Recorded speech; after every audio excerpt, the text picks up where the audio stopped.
We'll go ahead and call it meeting to order at 6. The first thing on the agenda is the bid opening for the Simpson Brook tree cleanup. And I think Mr. Servo wants to speak to us about that as well. The RFP that we got, if you can call it that, was incomplete in that it didn't have due dates. It didn't say when the bid was going to be awarded. There's numerous things that are not correct on this RFP. So I'm not really sure what we've got here or what kind of scope we're going to find, but we'll go ahead and open them, take a look at them, and then discuss the entire situation, if that's okay with everybody. Okay, the first bid is from Emmons.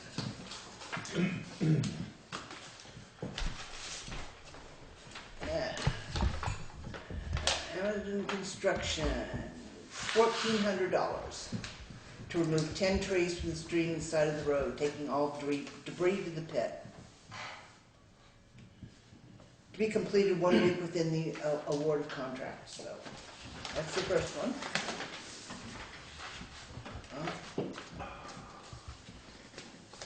This one is from Donald Gould. Once we get to the end. This one, to cut and remove the debris from the Simpson Brook for the sum of $2,200.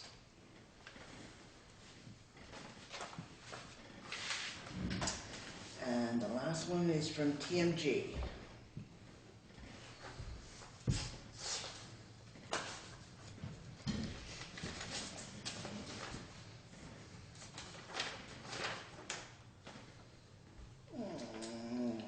$2,400 for the completion of the above project. Completion date April 4th, 2015. Boy, we're already done. He dropped that off on Friday, the day after they had the meeting on a Thursday, whenever that was.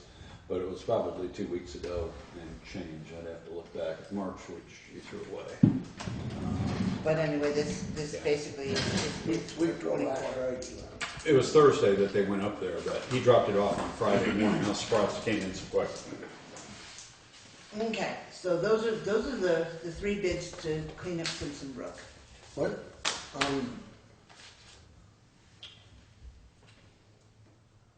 And do you specify when you do it?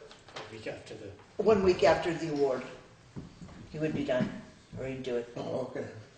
Yeah.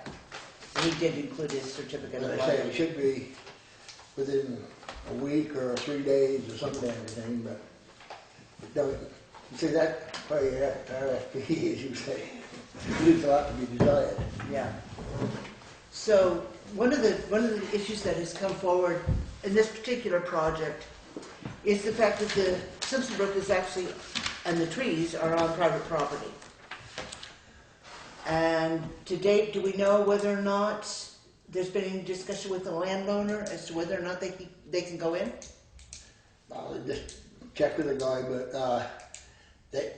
there's nothing that I can find in anything that says that the landowner has to remove them. Okay.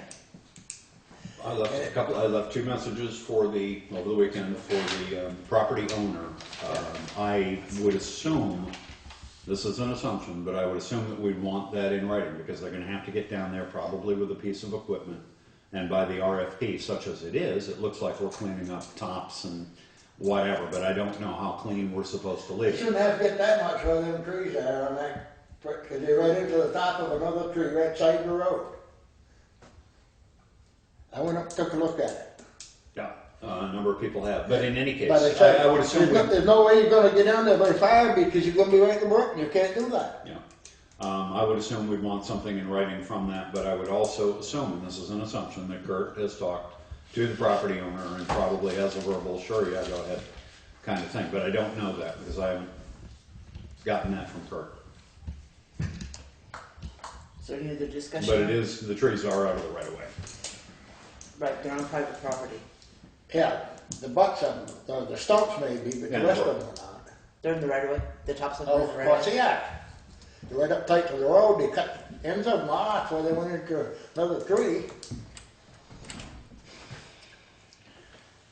See, no, I say, if I hadn't gone up and looked at them, I'd maybe had a question, but There was the one that road fell is down. right tight to the brook right there. There was one that fell down on the other side of the road on Charles's property. That's the one that took out the power lines. And the power company cut that up, and then we skidded everything off the road. All the Yeah. bolts are, that's right beside the road. But the other ones came down from The on the brook other side right of the in road. that particular spot comes within 3 or 4 feet of the road. There's a clump of trees right there, and the tops of them that come from across the brook, they're right in the, some of them right in that one. I know Bob just wanted to look at it again, so. So can we request that we actually have something, some permission from the landowner before we, It's probably a good idea to, any equipment on the property? well, you won't be, you can, it'll be set, should be set right in the town right So away. they shouldn't have to go onto the private property? No, At all? And let, the only They're thing gonna you have to might go on have the to private go over. property to cut the stump, or to cut it off the stump. I mean, Yeah, but the stump, if the stump's down in the brook, unless it's hooked pretty good, that's gotta come out. Cause it's going down that bridge. what, the stump? Water, high water come up, will take that, if it's not hooked, in good shape. If it's hooked, then we don't wanna disturb it, but if it's undermined it and it's came right down in there, if you don't take that stump out, you're gonna have that bridge right down below there. So you think if they put an excavator or something in the right of way, they can drag them over, kind of thing? I would think so. Yeah. You know, to Herb's point, shortly after Irene, the state had a lot of training programs on streams and proper ways of addressing the problems. Woody debris in and of itself is not a bad thing. If it's sufficiently connected, it actually helps to slow the progress of the water, so that's a good thing. So the root balls that are in there that are secure probably should be left. There are some pieces of the trees that probably should be left right where they are, but certainly anything that can, during high water, come down and possibly block the culvert, that ought to be taken out. And to your earlier point about the right-of-way, it's hard to tell with the snow, but it looks like most of the trees that have been cut up are in the right-of-way. Some of them are abutting the road, but most of them are in the right-of-way there. So that's the thing that really needs to be addressed. Because, I know, years ago, they had some up above that other bridge. And all I did was went and see the property owner.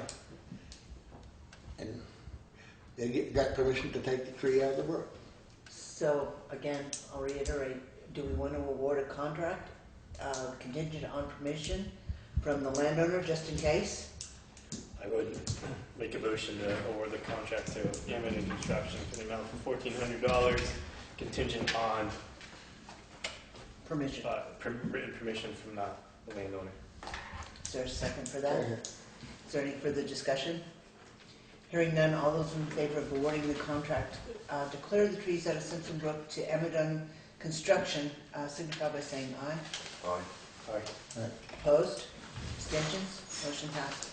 So Now there's, we could, environmental, why, I was saying, if a stump's hooked good, the environmental guy, when I dealt with him in the floods in '96 and stuff, as long as they're hooked good, he said leave them, but if they're not, I actually tried to reach out to some of the DEP today, and I didn't get through to anyone, but I talked to some of the tree people, and they said that the DEP is really people that we should have a contact with, because we don't want to let them clean that thing out and just scour it. It needs to be cleaned out, and woody debris that's attached and anchored needs to be left there.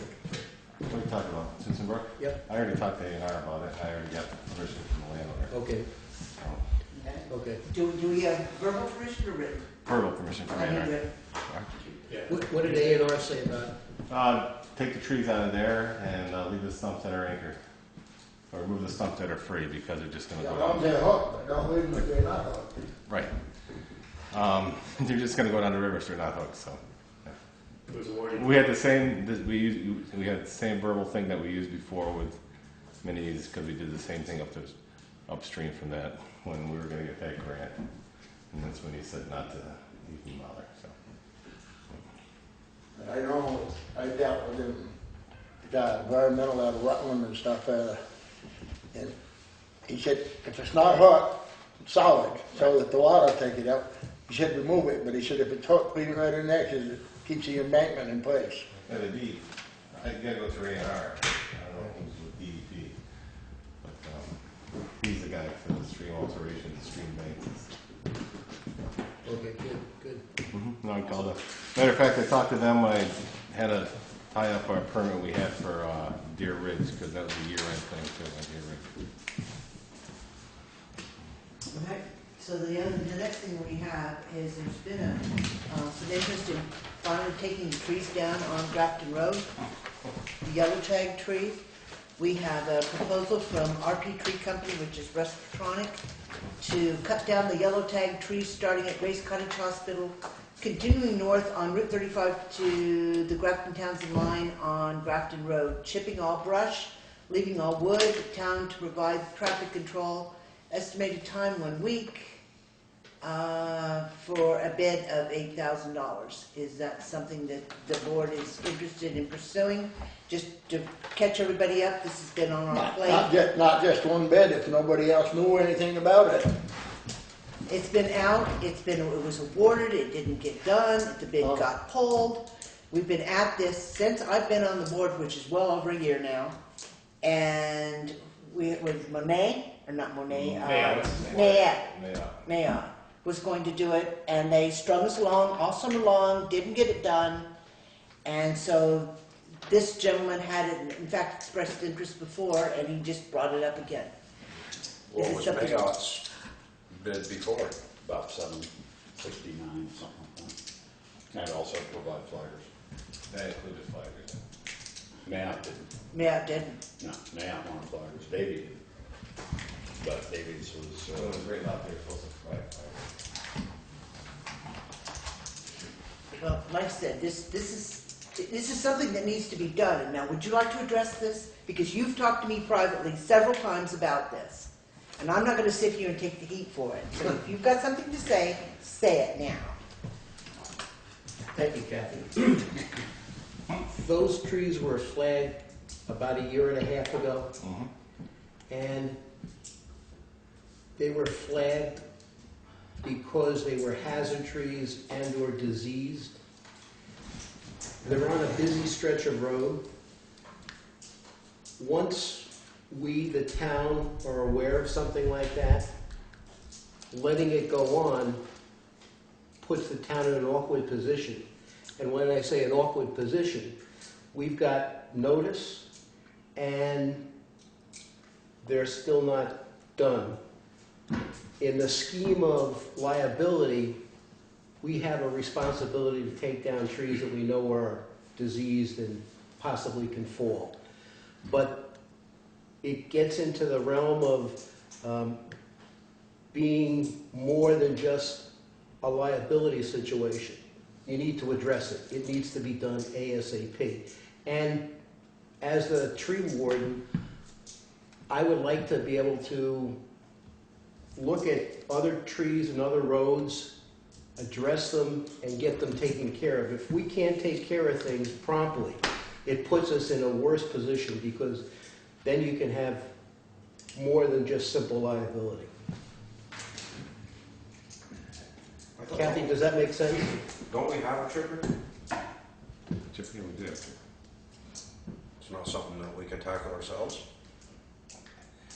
Yeah, we. I mean, obviously, you don't want to cut the ones that are over the power lines. Over and the stuff. power lines, and the main road, the whole thing was that we're not gonna climb trees. We don't climb, none of us do. Well, he's not going to climb a dead tree and cut it down either. He'll climb most of those trees, he's gonna have to. Or a bird, the things wave when a bird comes. Or he's gonna either have to false crouch him in another tree and swing him down or something. He's gonna have to, he can't drop him in a road. A full-length tree like some of those big trees, no way.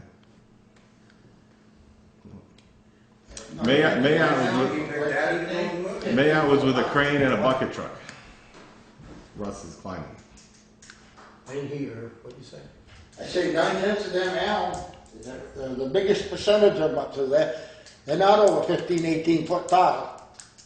I'm not They've talking, already topped the power out of them. You don't need a bucket truck to take them out. No, you do not need bucket trucks, but we need higher, traffic control. I wanna know how come that the town, they don't do any of that stuff anymore? We've taken out, have you? On South Hill, we took down, or South Hill, wrong town. On, Wyndham Hill, we took down a ton of trees. On Grass Road, we took down a ton of trees. Time, I do not have time to do everything, Irvin. I know you used to do everything, but I do not have time to do everything. We do take down trees. So, We have to have a flagging company. We need 3 signs per side. We need 2 flaggers. We need radios. It's the law on the Class 2 road, especially.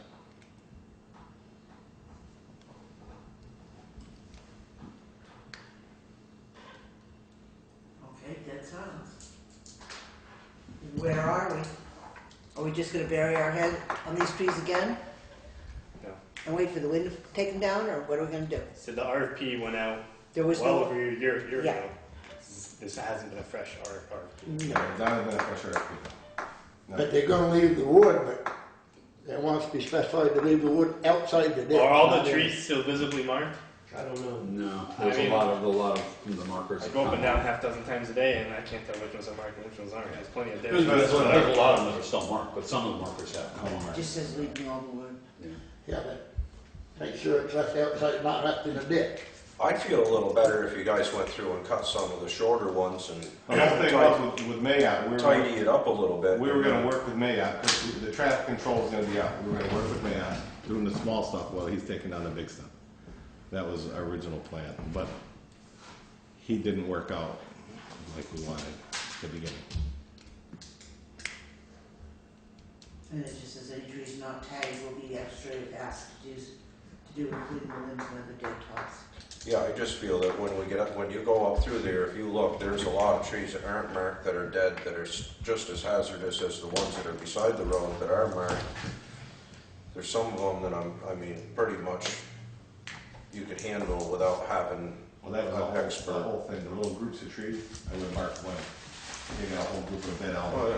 We're not gonna just have him cut one, we were gonna cut the small stuff. The Well, big would you trucks wanna- went, Would you want to go back to Grafton Road and remark trees that were marked and are no longer marked, or perhaps mark new ones, knowing the fact that we're going to put out? It needs them. We need a fresh RFP, in my opinion, to do it. We can't on our RFP that's over a year old and just have people randomly put in bids. It's not fair. I could do that again. I won't be able to do it for probably about a week, week and a half. But I mean, we could put out an RFP, a fresh RFP now, knowing that if you can update the flag, the flag trees is they're already yellow, so just put an RFP out with the traffic Another idea might be to paint them, or paint paint them with a marked. color, and that way it won't. the reason I didn't paint the, I marked the trees, the reason I didn't paint them was, Bill Gunter, our, county forester, I'm sure you know him. I marked them, I marked trees one time in Newfane that way. And, it was on Newfane Hill, and that went over awful. And, he's advised me not to do that because people have a connection, other people have done it, and that's why I use, Did you That's want why to you- know what they do in the forest? They mark trees with a color. oh, I know what to do in the forest, Okay. but on the roadside, they're different. And I think some of them have already been taken down or fallen down. I mean, the black locust near Valley Cares, didn't they take that down? They took that down, yeah. I took one of them down, there's still one more. Yeah. What's wrong with that? But the black locust was probably because of the construction. It probably compacted the dirt over the roots. It was beginning to die, and that was a really big tree. I will point out that last year there was not an official RFP on these trees. As I recall, you met with you called them and had 3 individuals come out. There was never anything in writing. So this year, if we're going to go to all the trouble again of doing this, we want an official written RFP that will go out with dates as to when the board is going to award the contract, you know, any restrictions that you want to put on them, leaving the wood not in the ditches, whatever else you want in there, but it needs to be official this time, and we're gonna play by the rules. Okay? So if Yeah, you but would- when them bids come in, put a time on it. In other words, if they're coming in on Friday, 4 o'clock Friday, and they will be sealed bids, unopened. If they're open, they'll be rejected. That's my feeling on it. I guess when the bids come in, reference on the RFP to note on the bid that it's, yeah.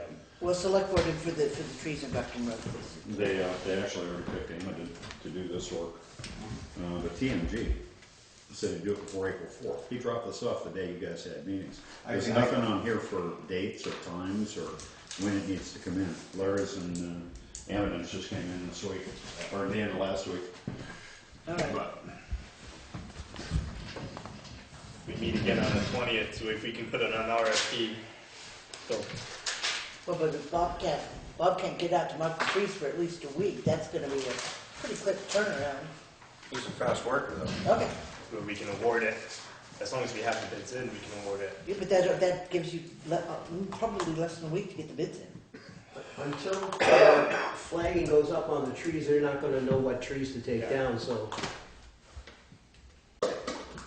All right, so we'll just, when you get around, if you let us know that you've got them marked, the ones that need to be considered, then we'll get the RFP out and we'll probably look at it for the first week in May. And Or then whenever can we we call Russ Petronic or email him, let him know that it'll be, Well, we situation will be definitely- reevaluated and then, We'll definitely thank him for his interest and tell him that it's going to come up again through an RFP. What day you want it for the 20th? we'll wait. I'll talk to you about. Yeah. Yeah, wait until Bob's ready with the trees. All right, so approval of the minutes. In all honesty, I don't have a copy. yeah, I hope. I can't do something home. I don't have a copy. Is that it? My understanding is, too, the wood belongs to the 16. landowner, because all the town has is a right of way. Okay. They don't own the land. The wood belongs to the landowner if he wants it. We're having a hard time finding somebody to cut them down, never mind where to go with the wood. Townshend Acres, that's a different story, they own the land up there. All right, so I will entertain a motion to approve the minutes from March 16th, 2015. So moved. Is there a second? Second. Is there any discussion? Hearing none, all those in favor of approving the minutes as written signify by saying aye. All right. Opposed? Abstentions? Are you voting, Kyle? I said Oh, I'm sorry. I got one question for you. I'm gonna have to look at it. I might get two.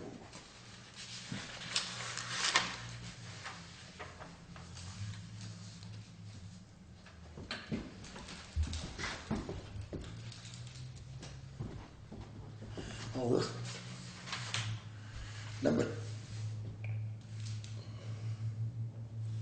Well, just above number 10 on the paragraph above. Oh, they're not in order. Oh, that's cute. Huh? That's They're interesting. not in order? They're not in order. Okay, well, that's what That's happens when you pretty do it. cool. But I gotta say, if that anything to do with that one thing that was in the thing was, I told you that I was not gonna get involved in it. Oh, okay. Which one? They got me down there second. I don't know which one it is. Is that on going into an executive session? Yep. It's coming Or out. on the one before the executive? Because there was one, two, I don't know, God, grab kids. Probably two kids file.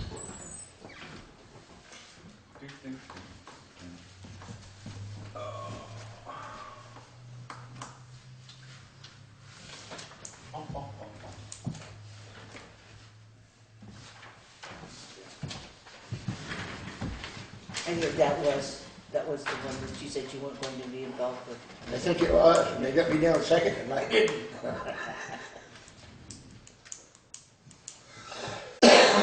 That's why I said, brought that up. It's right above the Right number above 10. number 10, Right. paragraph. Mark made a Yeah. motion to have the select board return from executive session.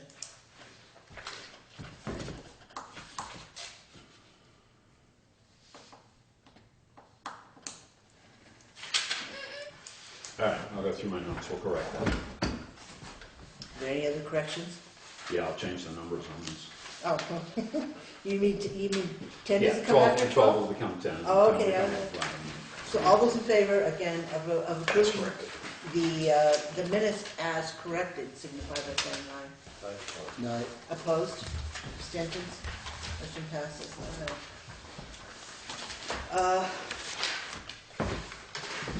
Are there any additions and deletions? Okay, I'm gonna ask Kurt, just while we're in this section, do you have an annual highway financial plan to present tonight? No, I turned it into you guys. I gave it to Craig. And we don't have the numbers yet. Or I don't have the numbers yet. And I called Craig, I know. Okay, so then we'll take. because that was taken out of my hands a few years ago, the financial plan. So And with the two financial people here, it should be easy to whip out, because I got the grants almost done. I got a rough draft on all the grants here with all the numbers. I just gotta rewrite them. And we need the financial plan turned in before I submit the grants, so I'm Craig, I've called him numerous times about that. If you wanna meet with Mark Pickering, we can. Okay, so in other words, we can't discuss and or sign off on a plan tonight. No. My point, okay, No. so in other words, we need to take the annual highway financial plan off the agenda. Craig has all the copies of it and everything. All right? Well, yeah, I have the blank copies of it, annual financial plan, we the legislative body sign off on this, but the first page on what's estimated for class 2, class 3 roads, I don't know, but you said there's a multiplier that we use. Yes, We sir. get the multiplier from them, and then it's just so many miles of roads. And then the special funds are basically what we've earmarked so far. And then you have major construction project numbers that you're working on. But it should be last year's numbers. Last year's numbers, so what was And this, approved for? and this All right, so ensuing year. that's coming off of the agenda. But I'd like that done as soon as possible, so we can get the grants in. could be, And, but I'm not signing nothing that I know nothing about. Somebody else does it, then I won't sign it. What do you mean? Whereas you setting up the thing with the state or something, if I ain't got a clue what's going on, I ain't signing nothing. okay, well, let's wait, we'll get to the highway in just a minute. Yeah. Let's, Well, let's that's, just- no, this is that plan, I'm talking highway plan. Okay, right now, that was just under highway, I need to know Oh. whether or not to take it off the agenda or leave it on the agenda. Okay. Okay, now I'm gonna add something to the agenda. I need to add, purchasing policy under the highway. And then I need to add under new business inventory, town assets.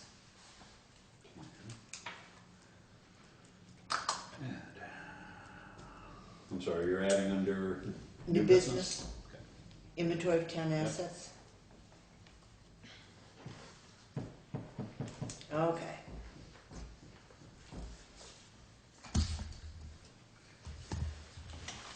So, let's move on to the warrants. But before we do, we're going to change the order on the agenda, and I would like it to be changed from here going forward, Okay. okay? Before we do the warrants, I would like the treasurer's report. So we're gonna move treasurer's. I want the treasurer's report Yep. before the warrants, because it's very difficult to pay bills when you have no idea how much money you have. No problem there. So, You Mr. have my report. I have your report. You want me to read it then? I will be happy to, as soon as I find it. As soon as I find it. Well, anyway, it's in here somewhere. Cash in the bank between the two accounts is $475,060.20.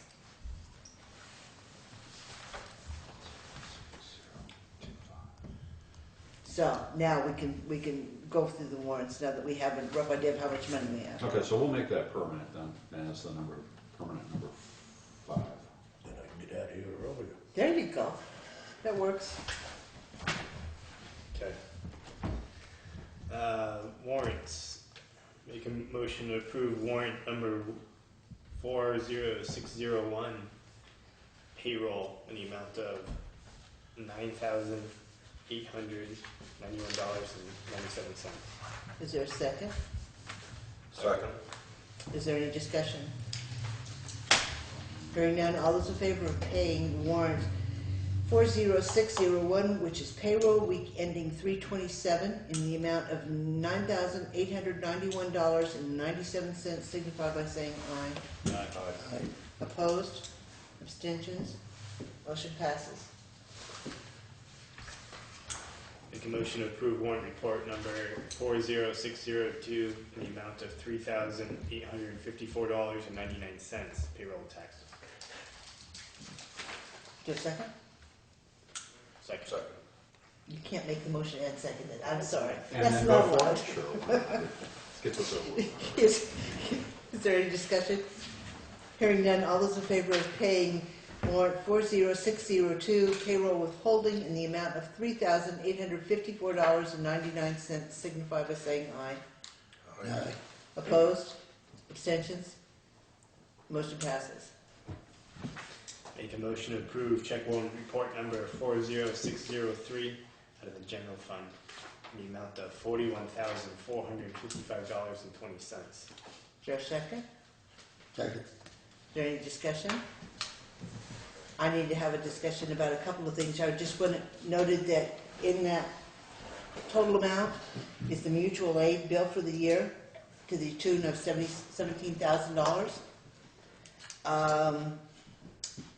along with our regular contractual obligations.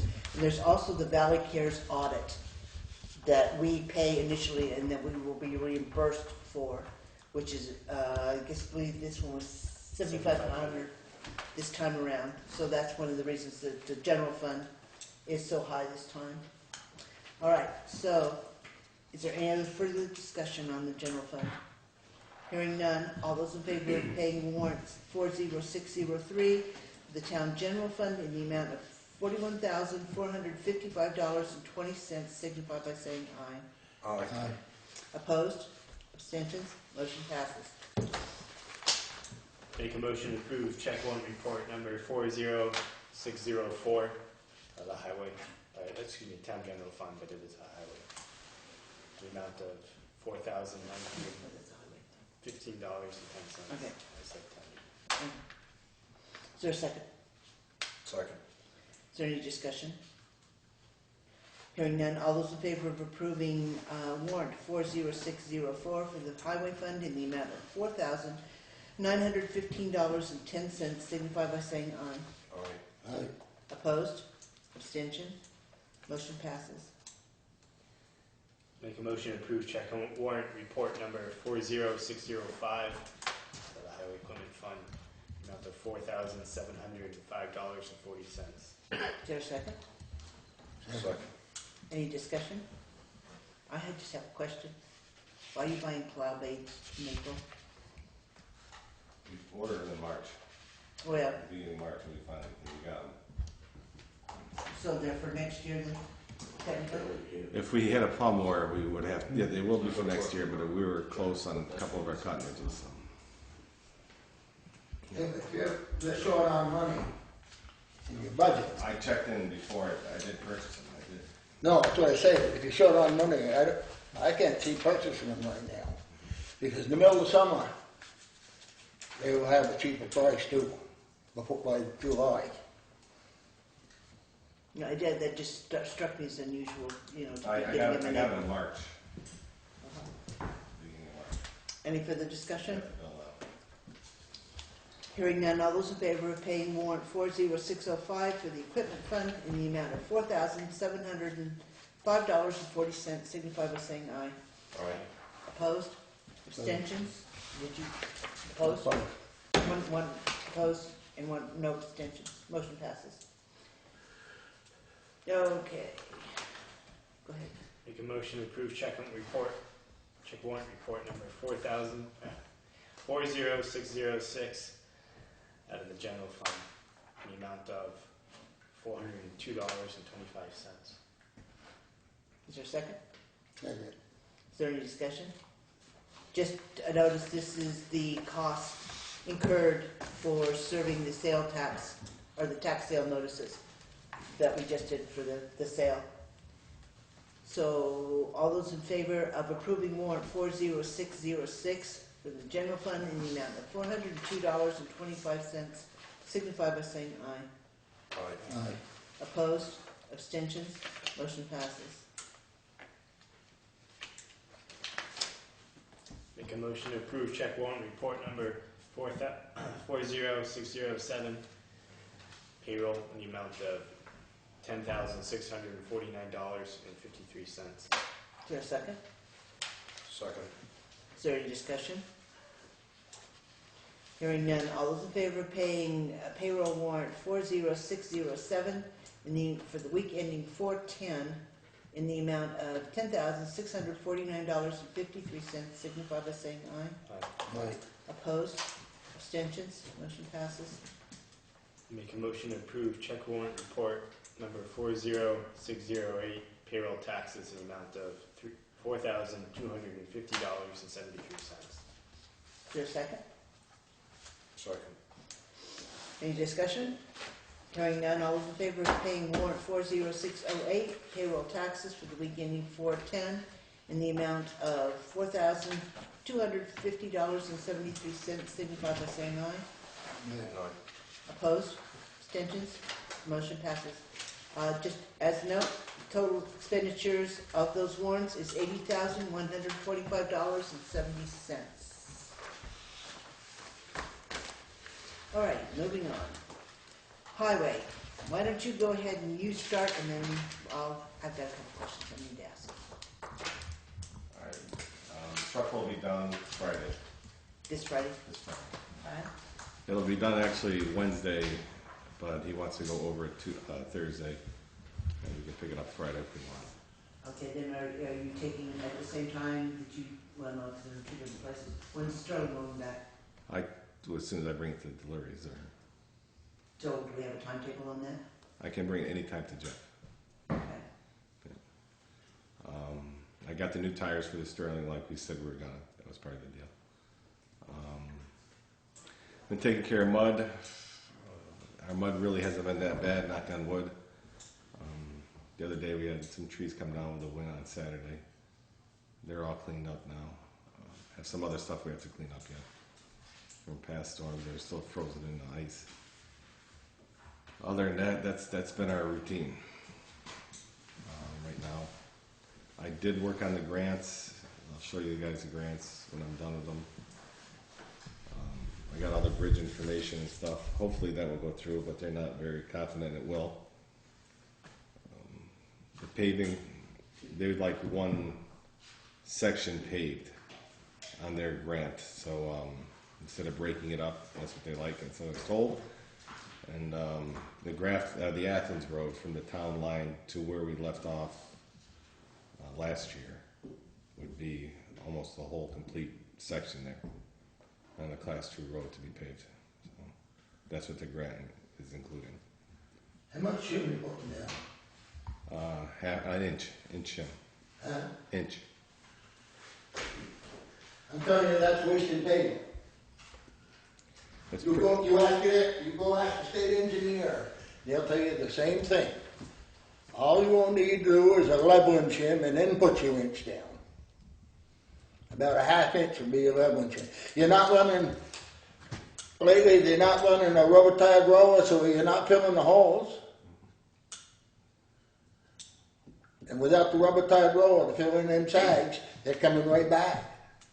So a half inch shim is plenty. Just enough to level it. I haven't read enough of it. You go talk to a paving engineer and he'll tell you the same goddamn thing.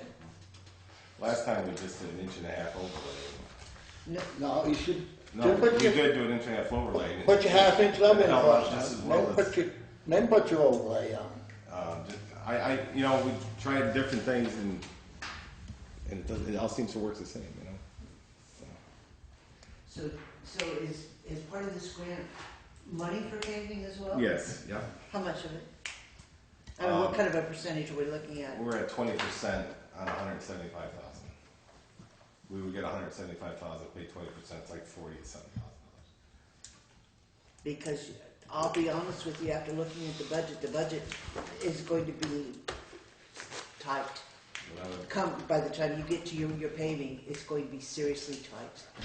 And I think we're going to have a discussion about the projects and the timing of the projects, because cash flow wise, it doesn't do any good to get to the first of the year with a whole new budget and new money, when in fact there's no money in the bank. We don't get a tax, right? You know, so, and that's where we're seriously working down to that. We were hoping that 125 for FEMA was coming in, and it was written into this budget year as income or as revenue, and it's not here. So we're going to have to be very, very, very careful coming down to the wire. Almost everything is already over budget.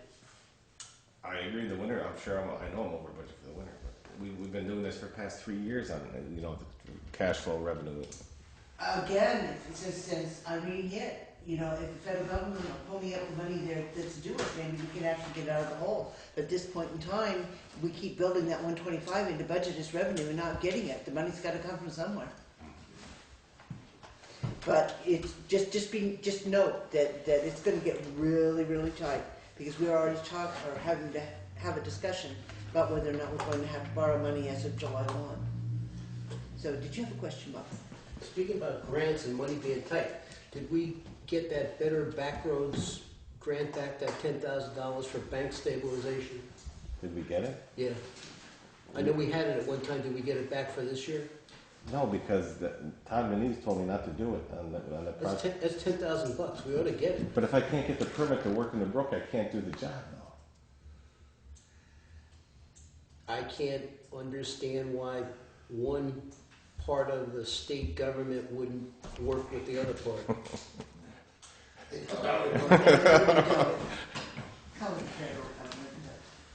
A&R has You won't get it. You won't get it every year anyway, because there's too many people applying for it. Well, I know it's available again this year, and those banks need to be stabilized, otherwise they're going to end up in the brook. Well, they join the trees. I think you have to talk to this gentleman and plead your argument with him. Yeah. I hate to say they have a lot of authority. They'll shut down any state job that they want, that they feel their state's doing wrong. They don't overlap helping each other. They are the police of the water. Yeah. So, and I called him after I met with that other gentleman and got you that Better Back Roads grant. Matter of fact, there's a class Wednesday on how to write Better Back Roads grants and get them.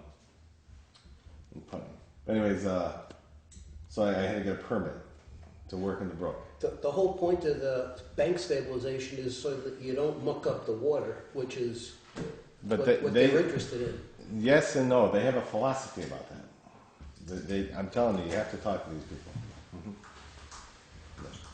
I know from a personal experience that sometimes it's irrational to listen to the logic of what they're trying to tell you. But they have the authority. And I told the board that Better Back Road grant was null and void because I could not get the permit for it, because he said that's going to be a self-correcting problem for the rest of his life, your life, and everybody's life. And I said, well, someday the brook will be in the road. He said, no, someday your road will be in my brook. And that's what he said.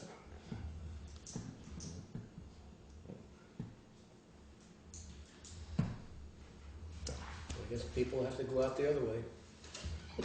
Take a long way out there. So did you have something else, Kurt? No, I do not. Okay, Go ahead. I got a couple of these. Where are we on the Grafton Road culvert? Has there been any movement whatsoever on deadlines or timelines? I have not talked to Mr. What's his name? Hammond, Mr. Hammond. He's taking care of that whole situation there. But we don't have any kind of timeline or dates? He never gave me any, no. Can we follow up on that? Yeah, I can call every. And you should call, you should talk to them now, because they were having the box culvert fabricated. Uh-huh. or they were going to at the end of the winter. I haven't talked to them since probably. Actually, I'll call Everett and I'll call Renault. Because they were gonna go ahead and get that into the queue. They said it takes a couple of weeks to build that up, maybe a month. Get the culvert ready, and we're talking the end of December or something like that. Mm-hmm. Okay. That's the last one. And then the other one, the other culvert is Deer Ridge. Deer Ridge, yep. Have you gotten the blocks for that? No, I have not gotten the box. Okay, If I have the okay to get the box, I'll start getting them, because they'll make them, they don't make all the blocks at once, they're using their waste blocks, so as they make them, they'll ear tag them for us to pick up. so that's a project that's going to get handled this year without the, Yes. getting the plate, right? Yeah, we You got just the need plate, blocks. got the box, and I gotta put another permit through. Mhm. Right. Yep. Okay, so we're still following the Deer Ridge piece, Mm-hmm, yep. all right? And, Brattleboro, they were the cheapest on the box and the closest, so. And road signs, are we actually getting those up? We are getting them up, and I got another list of road signs to order, yeah. We've been doing plow routes, and I got the other two plow routes all done as far as writing down the road signs we need, and I just have to order. Are we talking road signs, or are we talking about names? The road names? The names, the roadside Okay. names, yeah. Mhm. Okay. You got any idea what's in that Deer Ridge thing? The who? That Deer Ridge Bridge? What's in it? Oh, we had been underneath there, a lot of hemlock poles and, oh yeah. But I'm following A&R engineer, No, I just said. not suggesting, that's what it's called. It takes a little more than just There, digging through the lot. no, we have to remove a lot before we can put back a lot, yeah. All right, The big problem is you may have, is keeping people moving, they let them know ahead of time, Oh, yeah. plenty of time. okay, and the next one is something that I don't know if you're aware of, but it happened this week. Are you aware of what the curbstones in the common look like? The curb stones on the common? Mhm. Oh, yeah, I am, The parking blocks? yep. Are you aware that we had a car pull off a bumper No, on one of the rebars? no, I'm not aware of that at We need to fix them. all. Okay. We've got rebar sticking up like that, and these low cars come in with those plastic Go right bumpers. over on the ground effects, yeah. And it just grabs the lip on those, and it just pulls the bumpers right off. That's gonna be a costly little maneuver to fix. And there's also a sign, one of the 2-hour parking signs, Yep. got knocked down. You've gotta, Things sticking up. Yeah, the ground has been frozen to pull that out. so. either that or put a piece of sheepskin over or something so somebody doesn't impale themselves on it. But yeah, they're needless to say, those curbstones are, It's all the rage these You got one or two of them things that are disintegrated. oh, there's more than More one. than two. Almost every one of them. Yeah, there may be spalling on the outside, but I'm saying the whole thing is disintegrated. I looked at it. I have to get some new ones. Can we pull them before we get the new ones? Huh? Can we pull the old ones out before we have the new ones? You don't have, there's nothing to pull. I don't know if you can get a hold of them to I pull gotta them. pick them up and get them out of the way. I would think you could just kind of take brush in the room to them and kind of sweep them out. And then pull the rebar out. Anyway, budget status. Did you get a copy of your budget? Your budget status? No, Craig told me this afternoon that you're not getting this. Okay, we're going to start making sure that all departments are getting one hopefully at the beginning of the month. Oh. In other words, after the second select board meeting, when all the bills have been paid, it will reflect through the previous month. And all departments are going to start seeing their budget status report. In the So, current. so that you have a rough idea of where you are on all your different lines, your supply lines, et cetera. That'll be good. It's just time. Things are tight, and everybody needs to be aware that we just can't stick our head in the sands and keep spending money. The one that's in there is from last Wednesday, I think I printed it down. Chris was gonna do this every month or every couple of months, depends on the department. Some departments spend money quicker than others. But anyway, I'll get you another one. You can pick up that one that's in there, but it'll be from last Wednesday. But I'll get you another one after these warrants get paid, because it'll change a little bit on the lines. And you gave us a list of your summer projects. Yes. Is that fleshed out in any way, shape, or form as far as real, actual times, not just You did it by months. I did it by kind of months, by right. groupings. Right. Do we have actual work times that we can plan on, so to speak?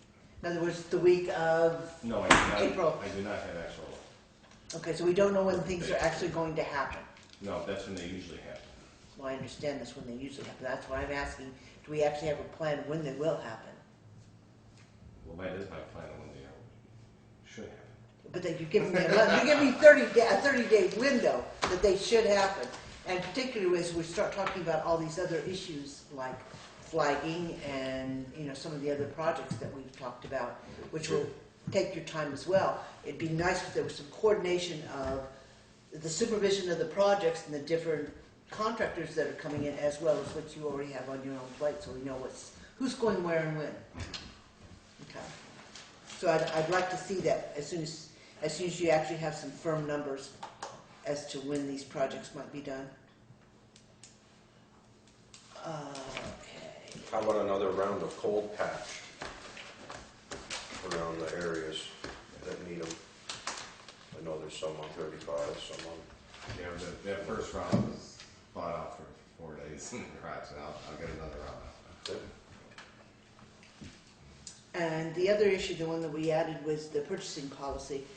And I'll say that when we get the bills, particularly from Napa, it becomes very evident that we're ordering things 2 or 3 times a day. And it appears that we're circumventing the $100 purchase piece, the approval piece, by doing it in multiple buys. Oh, I never thought of No, okay, well now you do. I just told you how to get around it. But because we're spending $300-400 a day, but none of the purchases as an individual that. Are that much? hit that cap. So I'm just wondering if there is some way that we can start to coordinate all these purchases so that they come in here and they're on a PO, because Napa's in particular is working from a PO from last year. Mhm. It's a blanket PO, and that isn't doing any good. We're still getting. That's all I have, and that's. I understand, but we're still getting bills for well over $100 that are supposed to be coming through the system that aren't. And I would like to see that tightened up on. There were a couple of things in particular that came across as kind of odd. I don't right now remember exactly what they were when I was looking through the bills, but we need to, anything over $100, we need to start looking at as we get into this tight time as well. Just to know that we've got a cash outlay. You've already purchased something and or you're going to purchase something for $600, and we need to plan on that coming out of the capital reserve. It's going to get that tight, unless that FEMA money comes in. Okay? Yeah, one of them on that thing, it wasn't that big a thing, but all it says is bracket. It don't tell you what it's for, what it's a spring Yeah, that's bracket, or been what the hell it confusing. is. What was that from? Oh, that was an S-cam bracket. Huh? S-cam bracket. But it don't say that. It just says bracket. Yeah, it's pretty hard to fit in. Did I write that on there? Huh? Did I write that on there? No, usually you'll put the truck name, or you put the truck number on it. Yeah. But it's whatever they use as their code in the warehouse. Oh. And you're sitting there looking at brackets and light bulbs and headlights. Yeah, And because an S-cam bracket's like 116, 120. there were a couple of expensive brackets, yeah. Just looking at it. That was a brake That don't bracket. tell us nothing. Brakes, right? Brake bracket, yeah. That was two or three of them within the same day. We replaced 5 cans in 4 days. S-cam, canisters on the trucks, 2 brake S-cams, tubes. It's like, oh my God, we went all winter, then all of a sudden, bang, bang, bang, bang, bang. Probably hoses too around there. I don't remember the hoses. I remember the canisters because they were. It was one in the morning, one in the afternoon, and then one the next day. Yep. And they were expensive as Oh, they are. I'll get out. Yeah. None of our trucks take a 30 can anymore. They're all 36, 30. They're big. All right. Is there anything else that we need to discuss with her? I will let you know, or you heard me add to the agenda the fact that we're going to be talking about inventory of town assets. We do that once a year anyway, don't we? Well, I'm not talking about the big equipment. I think we're gonna take a look at what's being stored, things like your culverts, your plow blades, the grader blades that we know we've got extras because we ended up with too many, that kind of thing. We need to know what we have, sitting around here. So, Yeah, you know, like the cutting edges and shoes and stuff. If we kept plowing the way we were plowing, I'd rather spend the money than ruin a plow, than ruin a moldboard. I'd rather have the inventory to switch it out than ruin the plow. You know what I mean? That was. right, that's not what I'm saying. I'm just giving you a heads up that we're going to most probably be doing that kind of a detailed inventory. Just have a rough idea of what we've got, where it is. We've gotten to a situation with one of the other departments where it's a question of whether it's a split ownership or the town owns it. So we're going to just make these decisions once and for all, and the highway will be part of that whole process when we do the inventory. All right, anything else for us? Thank you very much for coming in. Please take care of these curb stones because bumpers are expensive. And just bend the rebar. No, I'll take it. I didn't realize the rebar was taken. Yeah. Well, it's the pins that they Since do. the snow is melted, it's. All right. Are they coming up to go over that town highway plan with you? So I say- Is somebody coming up? Yeah, Somebody from Wyndham Regional was supposed to come up, and no, I'm talking about the state. No, that Wyndham Regional is different. yeah, I understand that, but they were trying to make. I've never done this, so they were trying to make an appointment. Last year, David did this with. A 3 years ago, that was taken out of my hands. I've done it for No, I just was curious. several different towns for many years, and then all of a sudden, boop, it's gone. So that's why I keep giving it back to, you got finance people in here that could just whip it out. But the numbers are different on it. Remember the middle number, Irvin? You multiply, well, there's not on there, and they don't give it to you anymore. It's like, what's up with that? No, The form is a little different. but the forms are different, but you've worked everything all together too, the select board did here a few years ago. So you ain't got a clue what you got for summer money or what you got for winter money Well, or construction You money. don't have any money. Just no. What we paid out, they said, the state actually said to do it that way. You just do it, put a start time for a date and an end time for a date. You go in No, between. they didn't tell her to do that. 'Cause I was talking to the state guy. This was when Mike Charles and them were here, they decided that's the way they wanted to do it. one other thing, I just noticed it. I know you have been playing the book game with the rest of us. What? The book from Federal Publishing. Yeah. I take it you don't have it. I don't have the book, no. I could have swore I brought that book. Miss Bean called me a long time ago, like 2 months ago, about that book. And I could have swore I brought that book in here and gave it to her. Because I never ordered a book. I never signed for a book, and No, Joe signed for the And then book. there's- We know Joe signed for it. yeah. Okay. Yeah, So, that- but you don't have the book. I don't have the book. Okay. I'll look for the book. Huh? I'll look for the book. Please but look for the book. I looked today with Mr. Hunt, but I did not find the book. Okay. All right. Because we'll have to see where this goes, but it's just kind of interesting that we don't see anything till we get a final demand notice back here. Nobody had a clue this book existed. So yes, if you do find the book, would you please make sure Mr. Hunt gets it so he can go back? By all means. Thank you. You're welcome. Good night. Good night. All You right. blame things you don't even do, huh? Law enforcement, I don't believe we've even seen a suit recently. And I've got no revenue to report, so I don't remember seeing any of that come through a check. From law enforcement, we got a Yeah. $25 parking ticket this Well, week. that didn't. Okay. The town clerk, there should have been a, He was in town this morning. was it, did get to her? No, he didn't. You all should have gotten a counter report from the clerk. I already did treasurers, but I'm adding 2 treasurers, which is to move that contract fund out of the valley. Oh, To okay. the agenda, but I was just gonna throw it in when Joe started talking. but he didn't. Okay. And there should be another one, but she didn't get printed up, so we'll hold off on that one, except that. So this is money, we have money that's stuck in the River Valley Credit Union that in fact was a deposit, contractor reserve deposit that has already been paid out. The money's been paid back to the contractor. It's all squared away. The money never actually got moved from where it was in holding to the general fund account. 10% down on the bid, just to hold the bid in place, went into River Valley in a holding account. The contractor got the award, we paid him out, everything got paid out of People's. The money that was there just is still there. Basically, it's owed to People's Bank. We need to get it back into the general fund, is all this is. So this is just an instruction for Mr. Dano to move money from River Valley Credit Union to People's Bank. Okay? So I would entertain a motion that we, okay, the way it's worded, I'll just read it. To the treasurer of the town of Townsend, we hereby certify that there is due to the Townsend General Fund from the Townsend Contractor Deposit Reserve Fund account the sum of $7,416.81. The deposits will return to the contractor on 12/23/2013. Let this be your order for making such transfer of funds in this amount. I'll entertain a motion for that.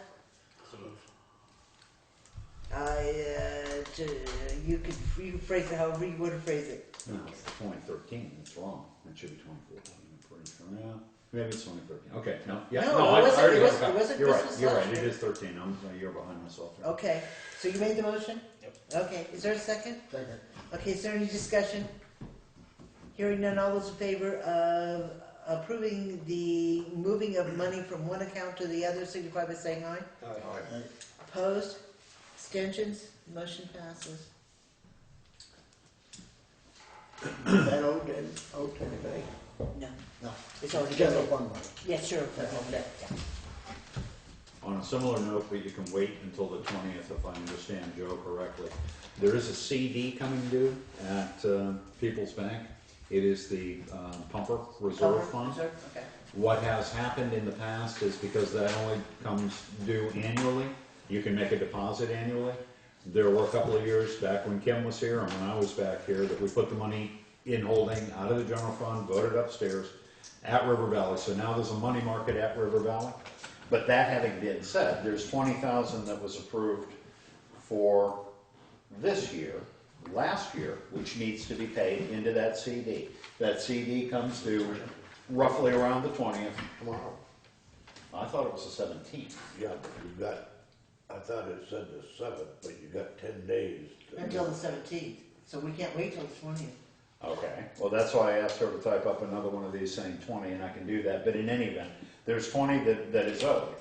And then there's a question as to whether you want to, and Joe is going to talk to the fire department about that on Thursday night, take the money that's in the money market account and combine that in that CD, unless you want an active account. But in any event, the board moves the money. Joe does the actual moving, but the board basically approves the moving of money. It's funds that were raised. Right, but how much is currently sitting in the fund? Well, it's 20 grand that needs to be shifted over into the CD. And you just don't know whether or not it's going to move into the CD, is that what I'm getting? Well, I know. He's got to re-up the CD for another year, Right, and that's something he understand. asks you. Well, or But goes through the fire department. it's the fire department's CD, right? So technically, it will be up to the fire department whether or not they want that 20,000 in there. Yeah, well, I'll bring that up Thursday night to him.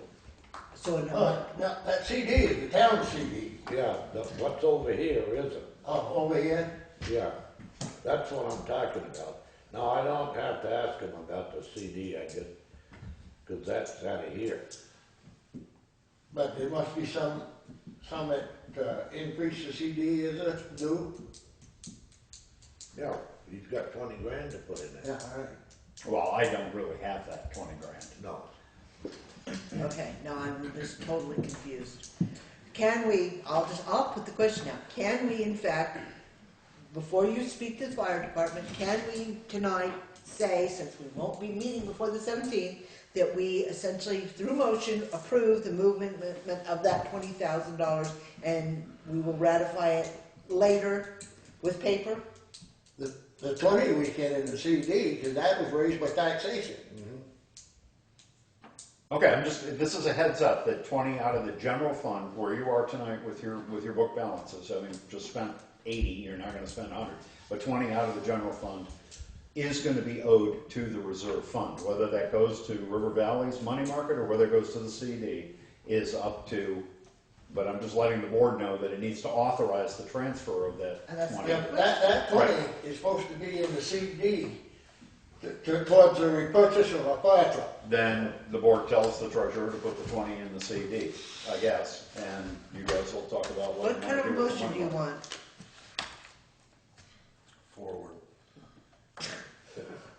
It would be nice if somebody told me. No, what- I gotta say, that's gonna make you short, Well, you just need to do this before the end of the fiscal year, but he's got to take that, he's got to The renew CD's that coming CD in. for another 365 days.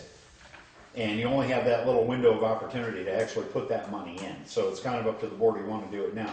If you wait until after he renews the CD, then that money's gonna go over into a It's gonna money go market far. account instead. see that, but the thing is, we're gonna have to borrow money anyway, so. Well, the question is, do we have to, are we going to make it through June 30th before we have to borrow? That's gonna be the big No, kicker. that- If that FEMA money doesn't come in, we Yeah. might not make it. Then if you have to borrow it, we have to borrow it, that's what I always been saying. Well, that's the point. Do we You want to don't wanna hold borrow it? it before the end of the year, Right, 'cause because you you'll owe have it to pay it on, back. you will I owe it on realize June that, 30th. but it may not work that way. You may have to take out a different kind of loan. Right, Yeah. yeah. So again, the question is, do we want to pull 20,000 out, which I guess is residing in Peoples? Where's the 20 right It now? would be residing in Peoples. There's also social service funds that need to be cleaned up and all those kinds of things, but I that's, don't want to talk I about know. that right I'm just- now. I want to talk about the $20,000 for the pumper. Yeah. It's Is there a in, problem by having it shift into a money market instead of putting it in a CD every time? I mean, other than the fact that the interest rates You are don't get no interest anyway. and either One one. place goods the other. And I think probably People's a little bit higher than River Valley in the money market. It didn't look too sporty last week when I was over there. so if we leave the 20, or move the 20 into the, wherever it It's is, just 22 whether we move it or not. right. And leave that right over there in case we need some. We can do that. Well, all I'm saying is, do we want to put it in the CD? That's the question. I want to wait to. No, I don't. I don't want to take the $20,000 out and have to borrow money twice. I know it before the first. So Okay, See, they won't give you the new interest until the day right, before. I know, CDs are weird. All right, so I take it then, we're gonna park it somewhere, not in a CD? Is that what we're coming around to? We're gonna park it? Which year, I mean, it's 20,000, it's 10,000 a year. I Pick up. have to tell manager. The money from last year should have been in there Last 3 by the end of June. It did now. And if it was 10,000 from the year before now, or wherever it's coming from, I could, this year, the 10,000, you've got until, what was just raised, telling me, Right. you've got until Well, no, a we year from now. raised that last March, but we have until June 30th to actually pay that out. So right now, That's what you raised in March, you've got a year from June 30th. 'Cause that's next year's budget, right, that's what I just said. but it's the 20,000. Right now, you've got one year that is back owed, that they missed the deadline for. I know that for a fact. 213, Yes. and then they Because- got 214? And then 14 hasn't been paid yet. No, okay, that's what I'm trying to get at. Right. So right now, technically, We're 20,000 down. well, we're 10,000 that we should put into the CD, and then we owe for this year's 20. No, you've already gone by June. Yeah, Are we actually we're 2 years out, aren't we? yeah, you're 2 years out. So You'll be 3 years in June. Yeah, I would suggest you put that in the CD, we'll leave what's in River Valley alone for right now, because we can change that, You can change that anytime. yeah, Okay, what's in River Valley right now? 46. yeah, something like 46, But 45. what's it for? Why is it sitting there? It's for, towards the fire truck. Okay, so that's right now. It's all That's all fire truck. And I thought, you're right, and I thought it was there because it didn't go into the CD in a timely fashion. Gotcha. So now all we need to do is tell you to move money from there over there that we've already paid you. Is that what I'm getting? Yeah, but that goes backwards. Going nuts. No, No, I don't it's think really so. irritated here in a minute. How much money do we owe the fire department? You know, it's 2 years. Not including this year. No. Okay. Not including this. You owe them 20,000 then. Yeah. Plus another 10 come June 30th. Well, it start July 1st, won't it? It won't be till the end of this year. But the end of this year is June 30th. Yeah, Right, yeah. but we No, owe 20, that's July 10 of it, 1st, 10 we of owe it, them like- 30. Okay, so you're, oh, that's right. Oh, you'd be all right. You got 20. This is 2015. Yep. This budget year is 2015. Does the fire department have the money for 2015 yet? No, not yet, and it doesn't have it for 2014 yet. Does it have it for 13? Yes. So we're only missing 14 and this current year. Right. So technically, we're only in arrears at this point in time by $10,000. Right, but you have until the 17th of this month to get the 10 that's owed for this year into this CD. But you technically have until the 30th of June to put in the 20 somewhere, like River Valley. And then on the 1st of July, there'll be another 10 due. I'm gonna put it to all go in the over. middle of the floor over here in a pile. We're gonna have a bonfire. It's in the safe, right under your envelope. Now, what do you wanna do? I'm not, I'm just, I don't care. Whatever Joe wants to do. Make a motion, whatever Joe wants to do. Okay. What do you want, Joe? Do you wanna move it to CD? Do you wanna leave it over there? It doesn't matter. Yeah. You don't care. Yeah. We're gonna forget it though. If you'll get your extra 10, now that we've got that figured out, but, what are you gonna do? Hold it for the following year to move it into CD, or because it's I'm not? gonna check. I think you can add to them. I think you can do. Add to a CD? As a, And- yeah, Now, the CDs we got in the fire department, we can draw from them 3 times, but you have to keep 15,000 in the CD. And you can add to the ones we got. well, so if that's the case, then you can move the money over there at the end of the fiscal year. Yeah, but I'll check on that Wednesday when I get in. Okay, Or I can check tomorrow, I can call Burlington. Amy will tell me. okay, but you already have your money, it's the point. Yeah. You do have your money. Just got it. So actually, right now, we're down $10,000 on the Right CD. now. On the CD, yes. Yeah. But it's over there. No. No. No, it's not. No, It this can is go over not, there if you want. hasn't been I paid, need a map. hasn't been paid. Count, so. I was gonna say, is it me that's totally lost? No. That's why money over there is, because they said we couldn't add it to the CDs other years. But you just told me it's over there. It is, Yeah, but that's prior year's money. prior years. Last year. That's not 2014 and 15. I don't have confidence that the bumper fund has actually worked out. Now, Joe may have that, but I understand it's 20 that's up. So anyway, we'll figure this out. Joe's got it. We'll do I want some. paper. We'll I do want it. it in writing so That's that I why can I was- understand. that's why I asked want it her in writing for so a- I can Yeah, it'd be understand. nice to see like what the money market gives for Well, a that's percentage, statement. what the Well, the CD statement's does, okay. what I don't have a the problem with the savings statement, account but does. Actually, all I we wanna see it. Huh?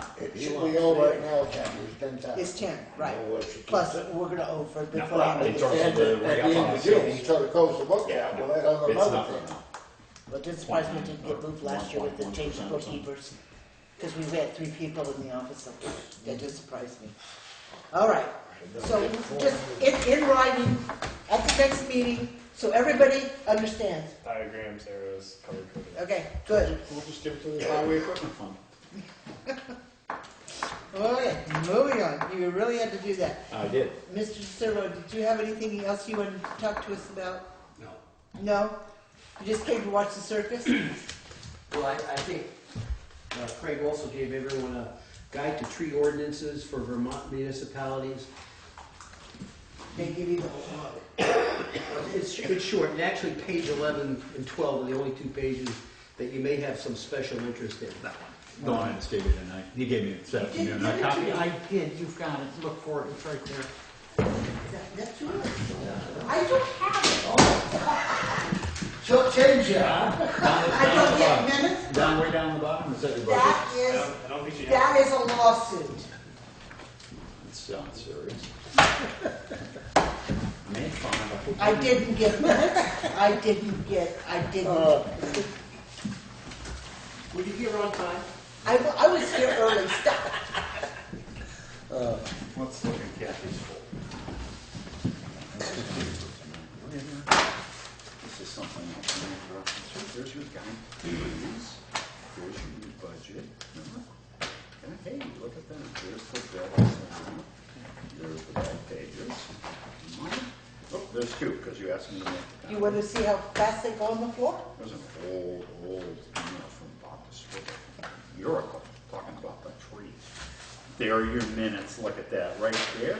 Here's an FYI. David's agenda for last week. Okay, so it was in your Are budget. you done? You're just not getting deep enough into the stack. Anyway, sorry about that. I need boots. The highway department gets $100 towards their boots, and they get so deep in here sometimes that I need waiters. So Or more. Or more. Sometimes. The board needs to pay for them. Just so you know. Easier to just get some soap. You told me I was. Okay, that's So- what I look at. The reason I gave this to you is because with the impending Emerald Ash Borer, which will affect all of Vermont, it's in Canada and all the surrounding states, and it'll get here eventually, we suspect. And it will kill all the ash trees, and as you drive up and down the roads, you'll see a substantial number of ash trees. And when those ash trees die, we're gonna have to do something about them. But not only are those ash trees in the right of way, but like we talked about on Simpson Brook, even if it's on private property, it may very well impact our roads. And some of the municipalities and towns are beginning to put ordinances in place where it talks about trees on private property and whether or not the town should give the landowner the opportunity to address the trees on their own and/or do it for them, and is there going to be any financial consequences. So pages 11 and 12 give examples of what some other towns have done on that score. So as a select board, you can read that and decide whether or not you'd like to consider an ordinance or wait till we get there. Most towns are starting to say, we know it's coming, let's see what we can do now to get ahead of that cost curve. There was a meeting just a couple of weeks ago in Newfane on this subject, and many of the towns have things in place already, and most were looking at trying to get some handle on how many of these ash trees they're going to have to address, because the cost can be substantial. New York State was looking at close to $2 billion in addressing just the ash tree problem. So we're going to have some money to spend, there's no question about that. It ain't only the ash trees, the maple trees and everything else that I'm about.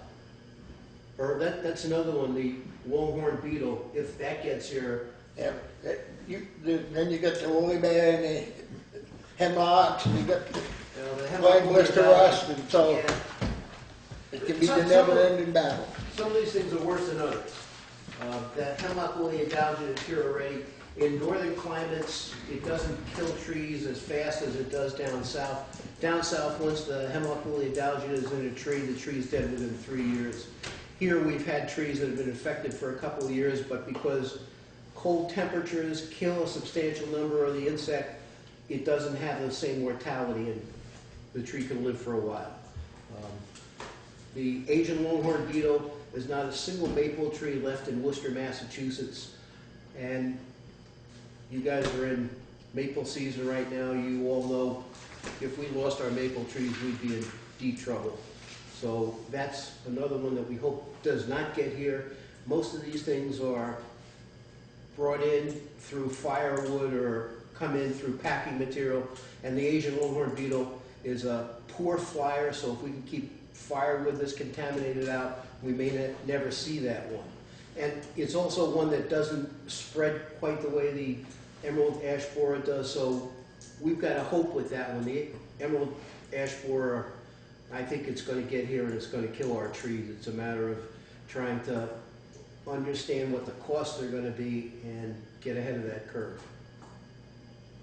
So what type of ordinances are they, I was looking, most of them seem to be cities that are playing with the ordinances, which I can understand. They've got, number one, they have deep pockets, but number two, they have more private residents and individuals to deal with, so to speak, than we do. But what other municipalities, like towns, what are they doing with respect to the emerald borer? Many of them are trying to put together a survey. I talked to some of the folks in Leland and Gray, and they had an interest at one time, but they didn't, nothing went with that. The Boy Scouts were also interested. I think the ATV club is going to help out with that. We're going to try and do a survey so that we have an approximation of how many ash trees are lining our roads and in our right-of-way. So that'll give us an idea of how expensive it might be to address these things. Because this has been around for a while and some states have spent a lot of money, we've got an idea how much it's going to cost per tree in the right-of-way, from a low of $130 to as high as $360. So depending on how many of these trees you have in your right-of-way, you can say, okay, we have 1,000 trees. If we can do it for $100 a tree, it's going to cost us $100,000. But then you do long-term planning, and that's kind of what this Route 35 example is about. You set something in motion, and like Bob was saying, there are other trees on State Forest, on Back Wyndham, wherever, and Irv has seen them. There are other trees that need to be attended. They're not all on Route 35. You set your priorities, and every year you take out a few here and there, as many as you can, so that you try to get onto the curve, so to speak. And with regard to the ash, this is long-term planning, maybe long-term only 5 years or 8 years out, but it begins to do that. Because apparently when this does hit, within 3 or 4 years, they're all going to be dead, and everybody's going to be scrambling for cutters, including homeowners. And there aren't going to be any available. Other towns will have eaten them up. So you take out your second, your disease, and the ones that are leaning over the road now. Well, I thought you'd already done that, because I've got an ash on the side of my property in the right of way, huge, big tree, right next to the power lines, needless to say, that I was told was already identified. Nobody's ever flagged it, but I was told it was already been identified. No, what we're trying to Identified for what? As needing to come out, because it's already But that would be for the that would be for the roads, for the safety of the road, so it doesn't fall into the Right. road or something like that. Right. As opposed to being an infestation problem. Well, I understand, but Okay. my point is the fact that I thought a plan at some point in time has at least been begun, because I believe I heard this from Mr. Diesendorf, that in fact that tree that I was talking about is now dead. It wasn't at the time, it is now. Had already been identified as needing to come out because it was going to go across Plum Road. That Yeah. should be on Kirk's planning schedule then. Because I don't know anything about that tree, and I don't know anything about a plan that David was talking to you about. Okay. The plan that I'm talking about is trying to do an inventory, a tree inventory, so we know how many ash trees approximately are going to have to be dealt with in the right of way. Right, so that's what I'm saying, Yeah. that this one is an ash tree, it's already dead, and quite frankly, I was told that there was some kind of an inventory had already begun, because that tree had been identified. So in other words, if we've already started it, we don't need to reinvent the wheel. You're right, we don't have to reinvent the wheel. Many states have had this problem for years now. We know how to address it. Doing the inventory is an important part so that as these things come available, the cost, you as a select board can say, we need to spend $10,000, $50,000 per year doing this. It's not going to be cheap. And some towns have said, okay, our highway department, we can handle trees below a certain height. So they come in with a bucket truck and take the tops of the ash trees or above the power lines so that the highway crew can take the other 15 feet below the power lines. I mean, there are ways of addressing this to keep your costs down, but there needs to be an inventory so you have a rough idea what you're going to have to spend. That's the idea. And Kathy, what you're talking about with the ash tree, if it's in the right of way, maybe the utility company is gonna be facing this too. Maybe the utility company already has that tree on some plan to remove it. But if it's dead and it's near the power lines and it's leaning in that direction, I would, We're gonna be black. What, Not black, I think what David was looking at, this has been in the talking, I was and gonna Joe will tell you, Joe's been sitting here for the last 10 years. I mean, this has been talked about every year for a while. And what David was talking about, I believe, he and I talked about it, was making up what Bob is kind of doing, but making up a list of priority trees that need to be removed right away because they're a hazard or they're dying or something like that. Regardless of whether they're ash or maple or birch or whatever, poplar, it doesn't matter. And I assume that David drove by yours and identified that as one that probably needed to be moved and probably found 6 more up in the acres. But yeah, I don't think he did a comprehensive. Okay. This was supposed to be in concert with the highway foreman, so that if we had a tree company come in and they were taking out a couple of big trees, we could catch that one too and make it worth their while. But the whole idea behind what Bob was doing on 35 was to take a look at a route, get it done, and then move to another route. I don't know why 35 was chosen. Kurt called me one day and said, Bob, will you join us? That was how I got invited to that. It was like the next day. Alrighty, so is there anything else then? No? Alright, then, There's no, my feeling is there's no way you can plan ahead further enough to take care of it. Especially if ash blower gets in here. Yeah, that's the Gonna point, do a is job that in the if heavy. we get ahead of it and we get rid of a lot of the nuisance trees, then when it does arrive, and if it arrives, it's not gonna be catastrophic.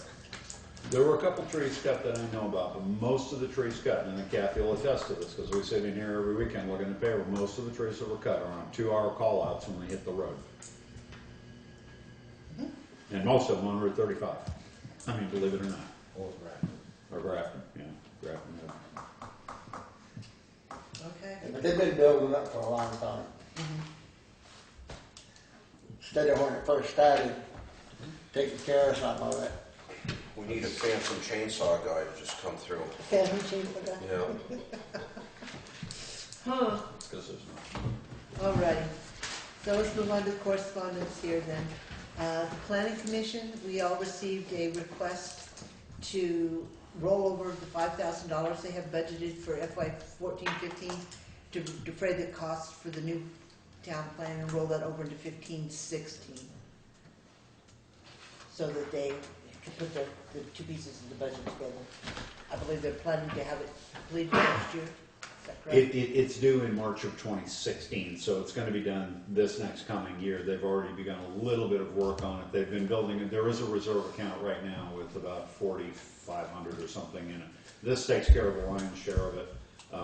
I believe there's only 2,500 in next year's budget, just in case it goes over. But it's somewhere between $9,000 and $10,000 to put out to get it done. Any of that 14 money? It's in reserve. It's in reserve Oh, for it's the in town reserve. plan. Yeah, there is a reserve account for this.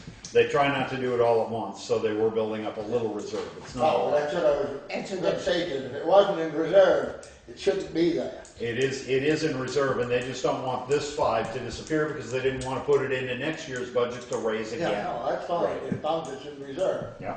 But if it wasn't reserved at the end of June, No, they have a reserve for last year. then it's too damn late to be changing it now. Yep. No, this is this year's money. They haven't spent yet. They just would like to hold on to it. So I would entertain a motion to move the $5,000 that was budgeted for this year into the reserve account for the town plan for the next fiscal year. So moved. Is there a second? Second. Is there any further discussion? Hearing none, all those in favor of approving the motion to move $5,000 into a reserve account for the planning commission for the new town plan, signify by saying aye. Aye. Opposed? Abstentions? Motion passes. Yeah, but you haven't got money, why the hell are you putting it reserved for June? We're not putting it in reserve now, we're basically saying that they're not going to spend it. Well, all right, but you said put it in reserve, that's what the motion said. Because the $5,000, They don't want by to. adding it to the reserve account block. But the reserve account, it's not a special reserve account. It's actually mixed in the general fund. It shows up on the books as a reserve because it was reserved. But they didn't open a CD with it or anything. So basically, at the end of June this year, instead of returning $5,000 to the taxpayer or spending it out of the general fund on something else, they want to hold on to it for next fiscal year. I continue doing it in June, but why you're short of money, why take it out of your money right now that you need? It's not going anywhere. The only thing this is going to happen is that we'll make a transfer on the books. It's not going to go out of the general fund. We'll just make a transfer on the books that adds $5,000 to that reserve fund and takes it out of the budget account for this fiscal year, which is about to end in 90 days. Still, at the end of the year, you better come up with that money. You have to hold on to it, yes. You gotta have the money in hand. Right. And that's why I'm saying, why would you do it now when you should be doing it in end of May or June? Well, there has been thought that a lot of money was going to be put into reserve because that was advocated right before town meeting and new elections, that the highway budget in large part was built on the fact that they were going to reserve a fair amount of this year's budget for next year. And that has gotten out. This, from the planning commission's point of view, is critical for the town plan. Whether it happens now or whether it happens June 30th doesn't matter. It's actually not going anywhere anyway. Because it's part of the money that's in the general fund anyway. So what's your pleasure? Do you want to wait until June to do this?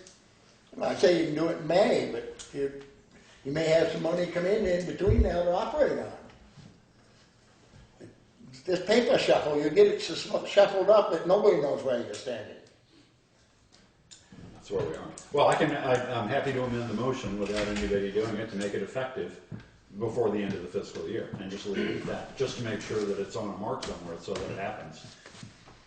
I got no problem with Yeah, doing okay, it that way. before the end of If the I was fiscal doing year. it as of tonight, I do have a problem. Okay, so if that's okay with the board, before the end of the fiscal Is that year. okay with everybody? Yep. Okay. All right.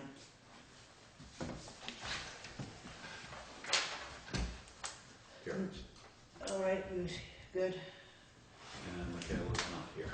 No, Michaela's not here. We received a letter from a fourth grader at the elementary school that is asking us to consider putting sidewalks on Route 30.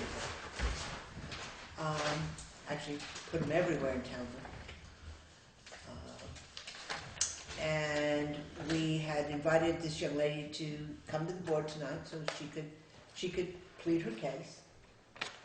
And I guess they decided that they weren't going to take her out tonight. But I think we definitely need to address this young lady and let her understand why, or explain to her why we can't put sidewalks on Route 30. Let's say, You know, that in fact it does belong to the state, it's within the state right of way, and that we don't have any control over that particular area. But I would ask then that, Craig, that you type up some type of a response that basically thanks her for her interest and for bringing this to our attention, but that we unfortunately do not have control or say over Vermont Route 30, that belongs to the state. And that hopefully sometime in her lifetime, we will actually see some sidewalks in the town of Townsend, so you don't have to walk on the road anymore. All right? But do thank her, because, Oh, that's a great letter. all right, moving on to old business, legal matters. We got a whole slew of them. First and foremost, the audit has been complete. I have officially signed off on it on the federal website. It was a nightmare. If we ever do it again, I'm leaving town. Everybody heard that, right? I am leaving town. You go to jail? Probably. Here's a copy of the audit report for anybody who's interested. This is the letter that is addressed to the select board that basically has recommendations as to what controls need to be put into place to better fit with accounting practices, generally accepted accounting practices. So there's 2 copies here, anybody's welcome, I've got a copy.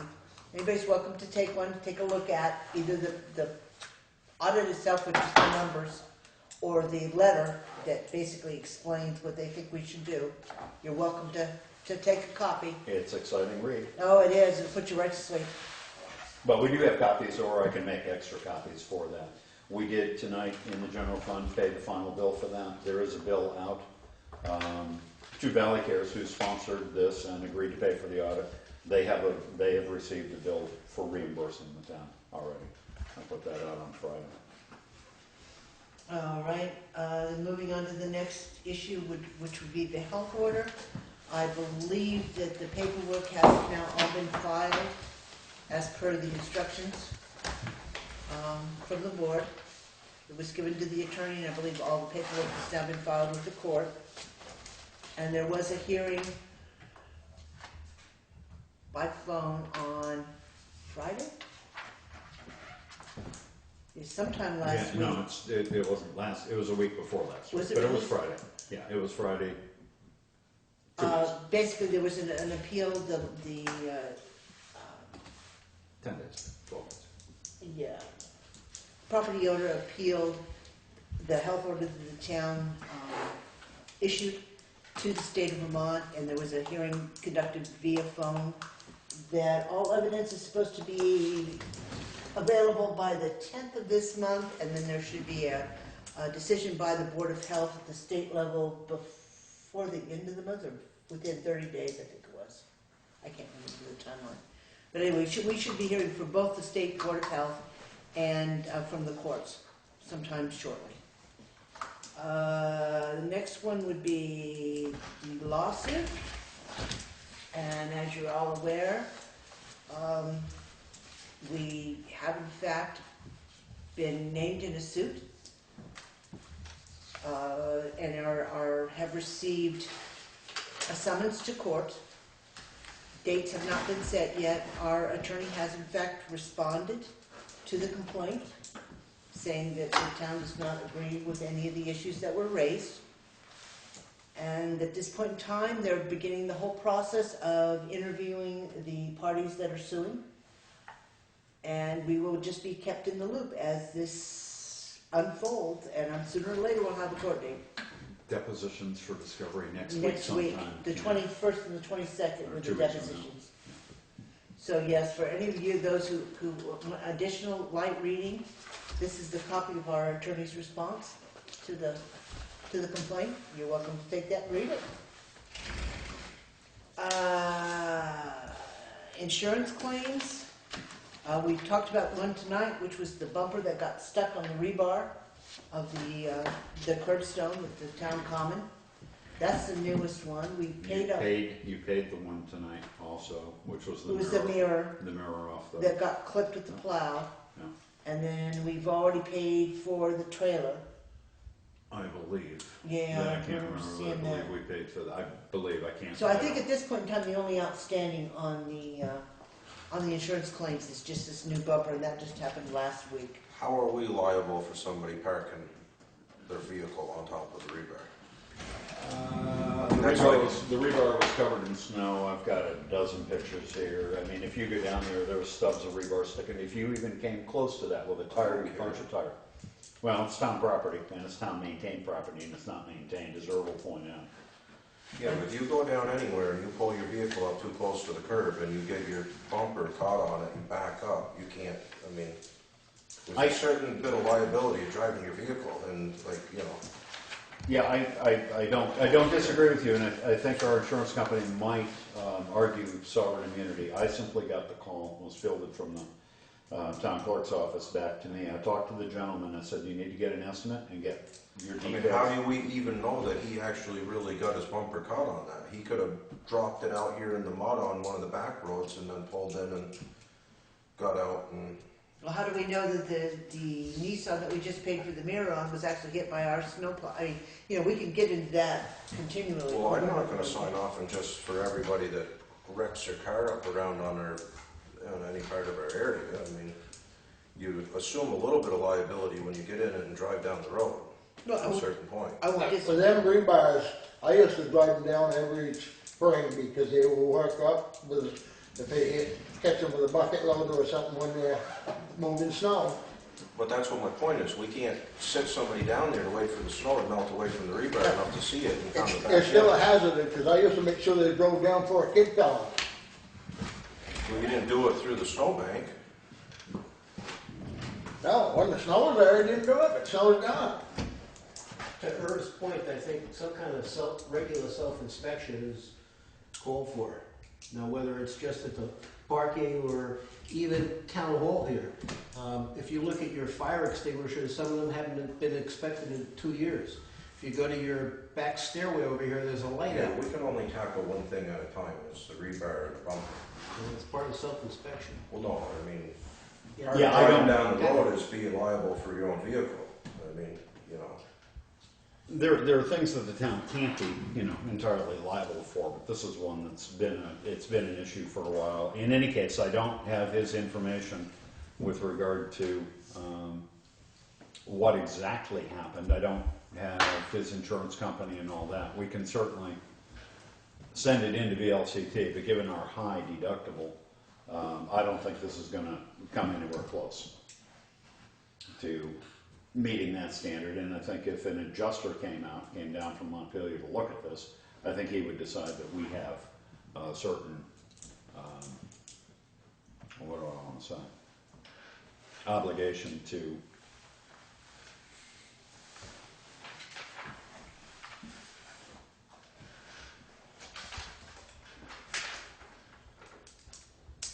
I don't know if Kathy wants to do a show and tell on that or not.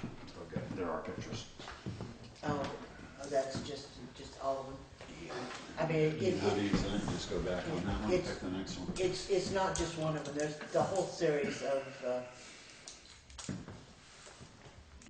Yeah, just flip that up up there. Move it back to the other page. no, that's not right. Yeah, it's this, right here. It's got a little circle. Yeah. There you go. There you go. And you can just pick them up. You can go up the, But you there's about 6 of them up above there too. there's a whole series of pictures A there. bunch of them. Yeah. They're all in pretty much the same shape. They're all bad. And even if it's not. I'm not saying that they're not bad, I'm just saying that if you go too far, you've gone too far. And that's the guy driving's problem. Well, some of the rebar is 18 inches long that's lying there rusting on the ground. I mean, there's no way to actually validate or verify that he hit a piece or a given piece. He indicated where it was. Kathy went up and took a look at it. I stopped because I was going up the road anyway, just to grab some photographs, just to see if there was any reality to this. And as she pointed out, there is a sign that's been busted off most of the winter with a stub sticking up, sharp metal stub sticking up that far, 6-7 inches anyway, out of the ground, which is a huge liability. Somebody trip and fall, whatever, covered in snow. When they plowed this section, it looks like the plows hit any number of these and pushed them around. But as Irv was saying, and Kathy pointed out, a number of them need to be replaced anyway. There is a certain risk involved, and we have that. It's like putting, They've probably been there 20 years. oh, I bet they have. They've needed work or replacement through the course of time. We don't, But I say, I know they've been there 20 years. yeah. And I think on this one in particular, with the way the rebar is curled up and is standing up, I would really be concerned with kids coming across the Somebody school fall. and getting their foot caught in the rebar. Yeah. They have to be replaced, whether they fall or whether you take out a bumper on the I'm not car. arguing that, I'm just arguing the part where we're gonna start replacing bumpers because the guy got too close to it. You can, I'll tell you But see, what, they're supposed to be bumpers for against your wheels, not right, stay back away from them and sticking out in the road. That's why they was put in there. So you could run your front That's wheels fine. up, get them and get further enough off the travel portion of the road. Yeah. And there's no difference at anywhere you go. If you pull up too close and it's a little higher than what your bumper is, you're pretty much gonna scrape your bumper. we didn't just scrape the bottom of the bumper. We took a corner of it, we yanked it off, because it got caught on the pin, on the rebar. I've been driving for 20 years. I mean, I've been driving longer than that. I know the liability of driving down the road. I'm saying that if you're gonna drive off the road and hit something. It's not, Bert just pointed out, it's a bumper. You drive up until your tires hit the bumper, which means you're. And if you look and you see that there's something out there, don't drive up on it. Yeah. Whatever, I don't wanna argue, Tell maintain parking lot, you gotta take and maintain it. thank you. But Moving on. you like it or you don't. That's just, Okay, you asked me at the last meeting to check on the maps because we had a bill for those. Yeah, And I did speak to the listers. They're not interested in replacing the maps at this point in time. That bill was actually for the electronic copy and for one final copy that has been placed in the clerk's office. But they don't want to get into, even though they don't like them, they don't want to do it again. So that's the answer to that question. FEMA update. as far as I know, FEMA has everything they need, and they did send off another thing that was requested today. I hope they're zoning in on being done.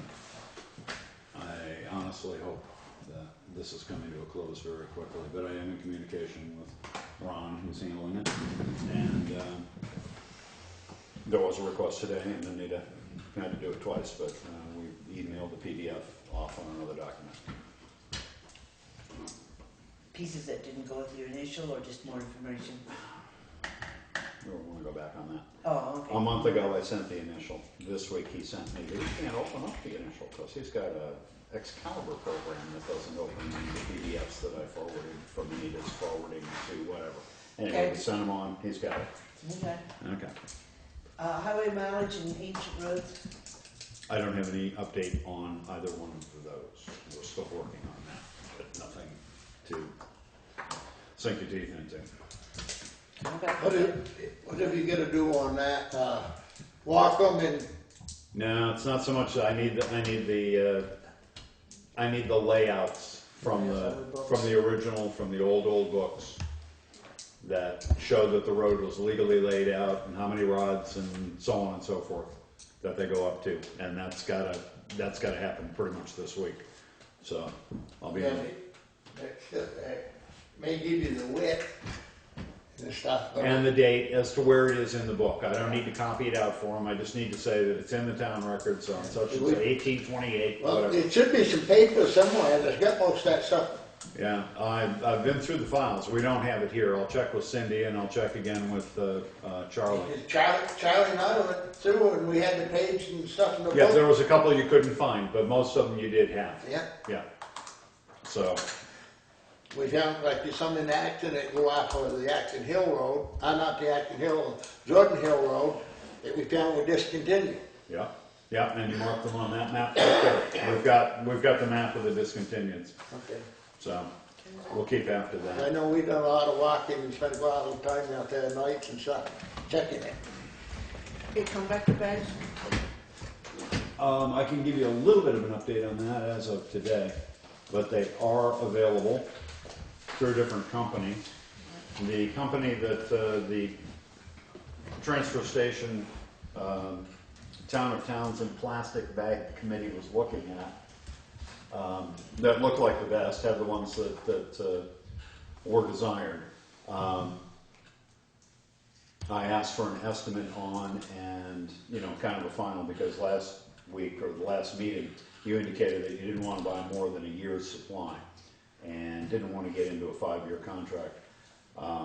The estimate that came through on Friday, the pricing was pretty good, but unfortunately it involves a 3-year contract, which I didn't read, but which is 57 pages long, which Ms. Heggie scanned and shook her head at. There were some details in that I don't think we want to get involved in.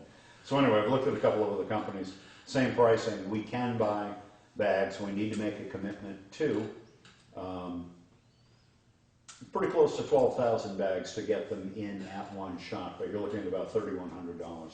And you can pick either the hot pink or the yellow or the blue or the green, and we can put a very simple design on them.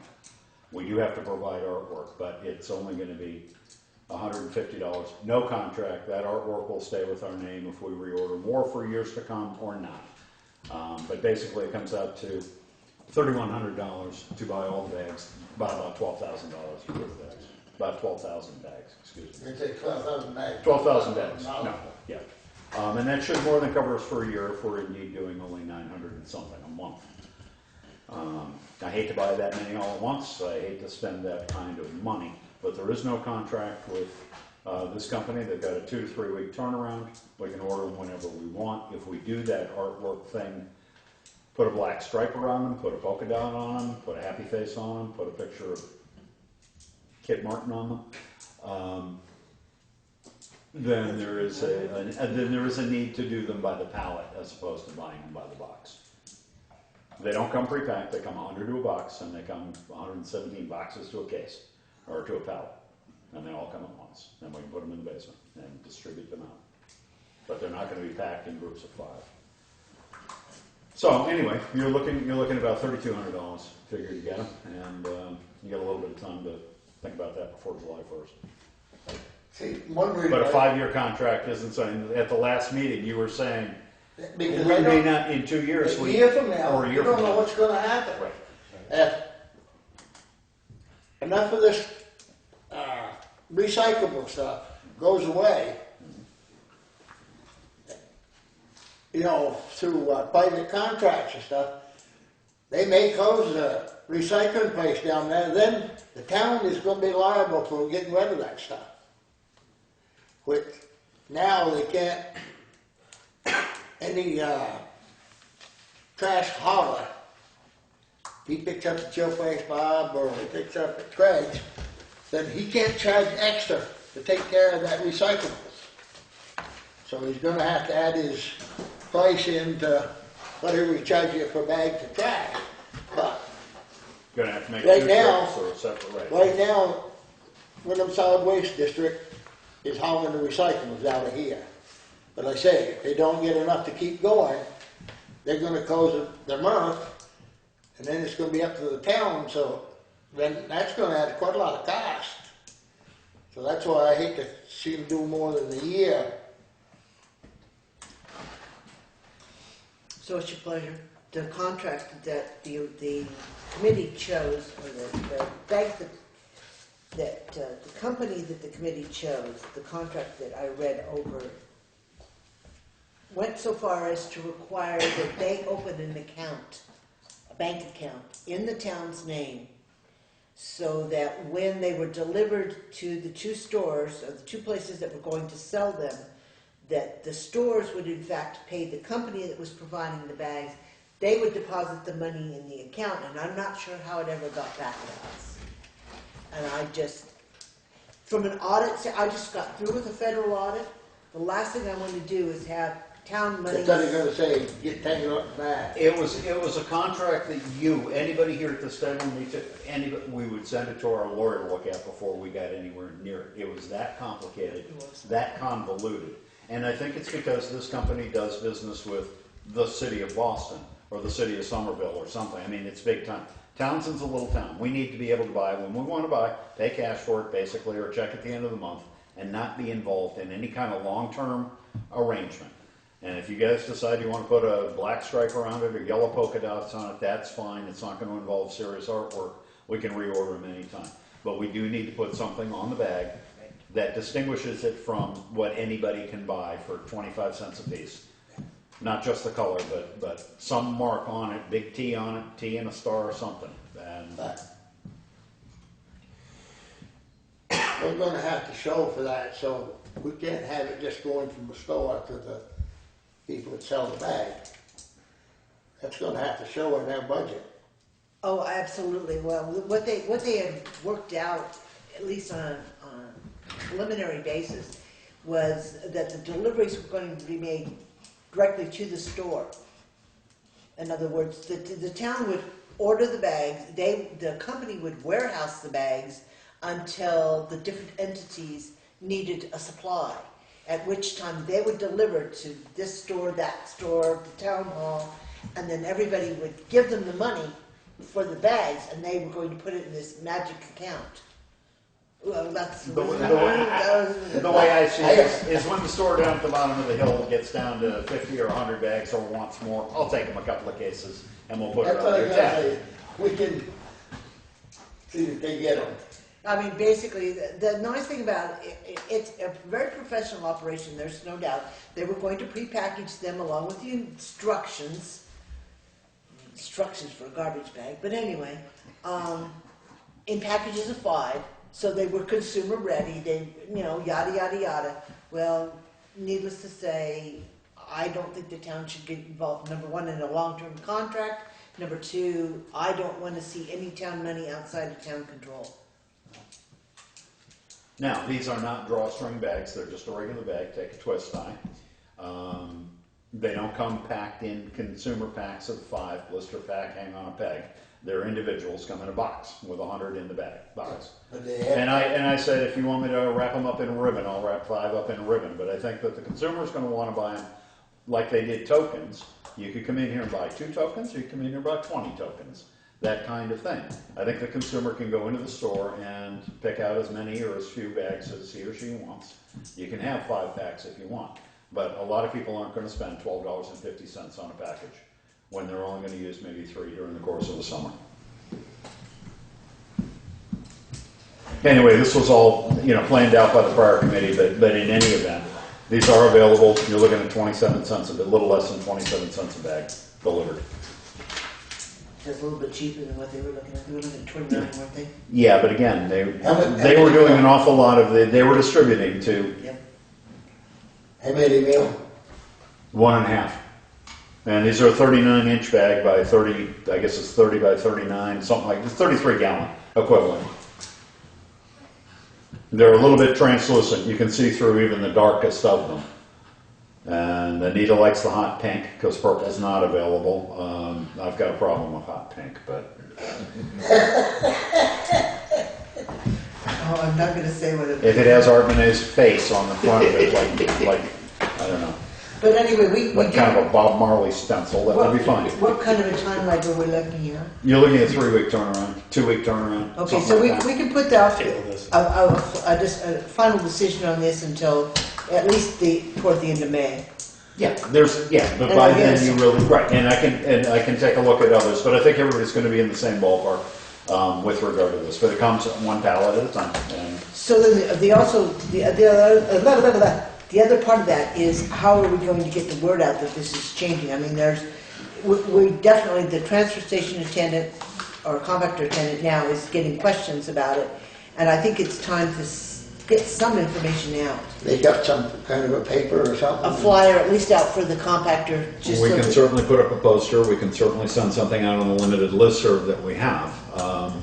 But we also need to inform the highway department and Arnold in particular, that this is going to be, oh, he asked me on Saturday, he assumes he's gonna be selling bags up there.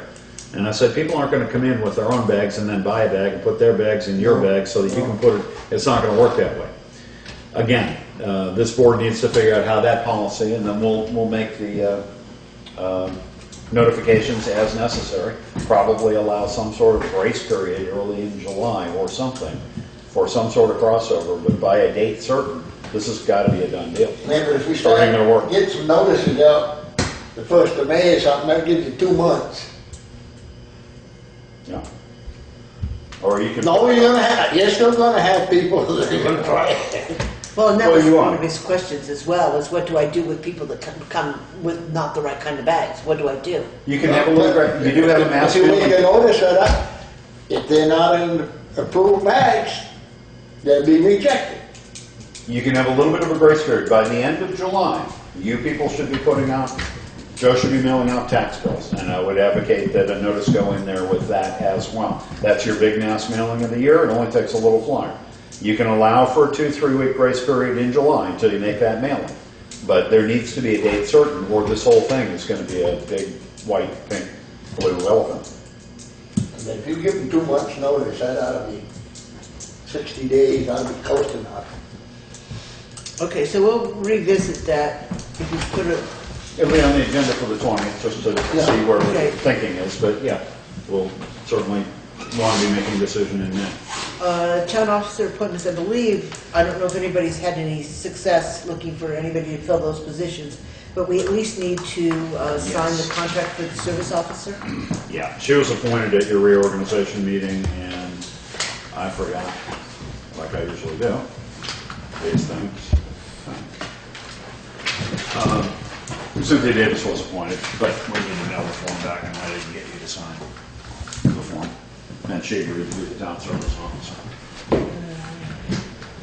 And I'll get the pertinent contact information for her tomorrow.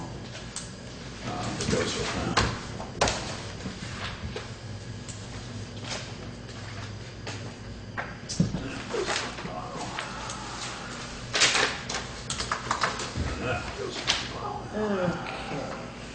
Who is it? With Cynthia, he'll fill it, he doesn't have Oh, it. Cynthia. Cynthia, she agreed to do it again. Yeah, no, I just was curious, that's all. And with regard to the other officers, last year's officers, I've not had a chance to, actually kind of half forgot about it, but I've not talked to anybody. Yeah, the state's starting to yell about this one, so we'll get this one done. Yeah. That one's gotta be in by the 15th. That one's okay.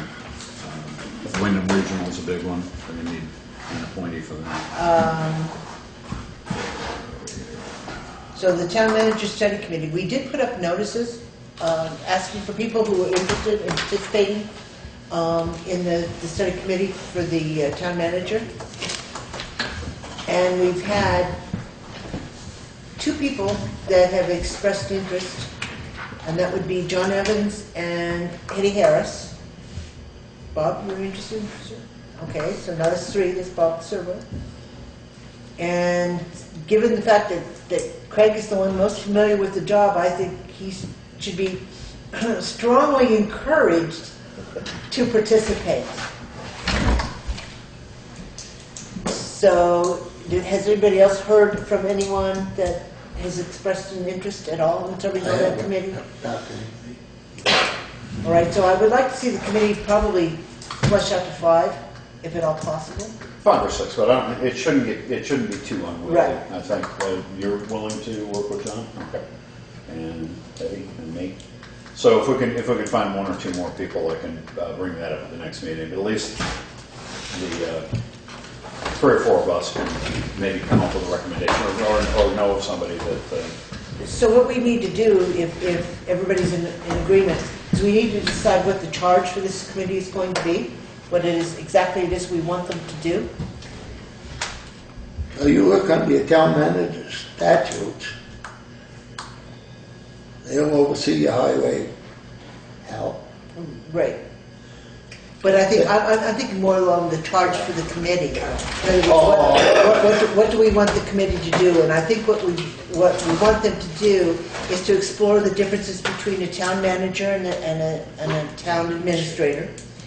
I think we need to get a rough idea of what kind of salaries are offered for towns our size in the area. Amount of hours too. Yeah, the number of hours that they would work. Is there anything else that is of vital importance that we think we need to? Select board configuration of those set. No, because that'll be up to the voters. That will be up to them. Changing that. Yeah, that would be up to The the voters. manager / town administrator will work for the select board. The select board always has the, Right, but it'll they be an should- employee of the. Do they have 5 or do they have 3 with the town administrator? I think you can do either way. Most of them, I think, have 3, but to change the select board, that would be. Right, to the change voters. it, but they could research what those towns are. Oh, you could, yeah. But I think what the premise is, because there's some confusion, I think the premise is that this committee will take back, or will form some kind of a recommendation based on what they find, come back to the select board, and then we will be, everyone, the select board and the committee, will be prepared to offer it next year at town meeting for the consideration of the voters, if that's what the select board decides.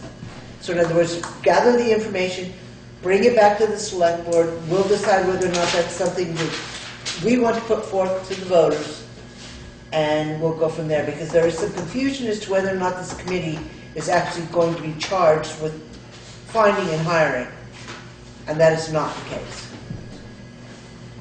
Okay?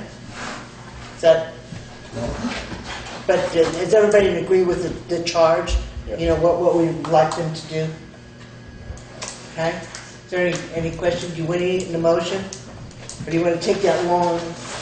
It doesn't need to be an emotion. If you're going to make the appointments, then somebody should probably nominate. And the board approve if you're gonna do those right now, but I don't think you need For the charge? for the charges now. I've written them down, we've Okay. talked about them a little bit.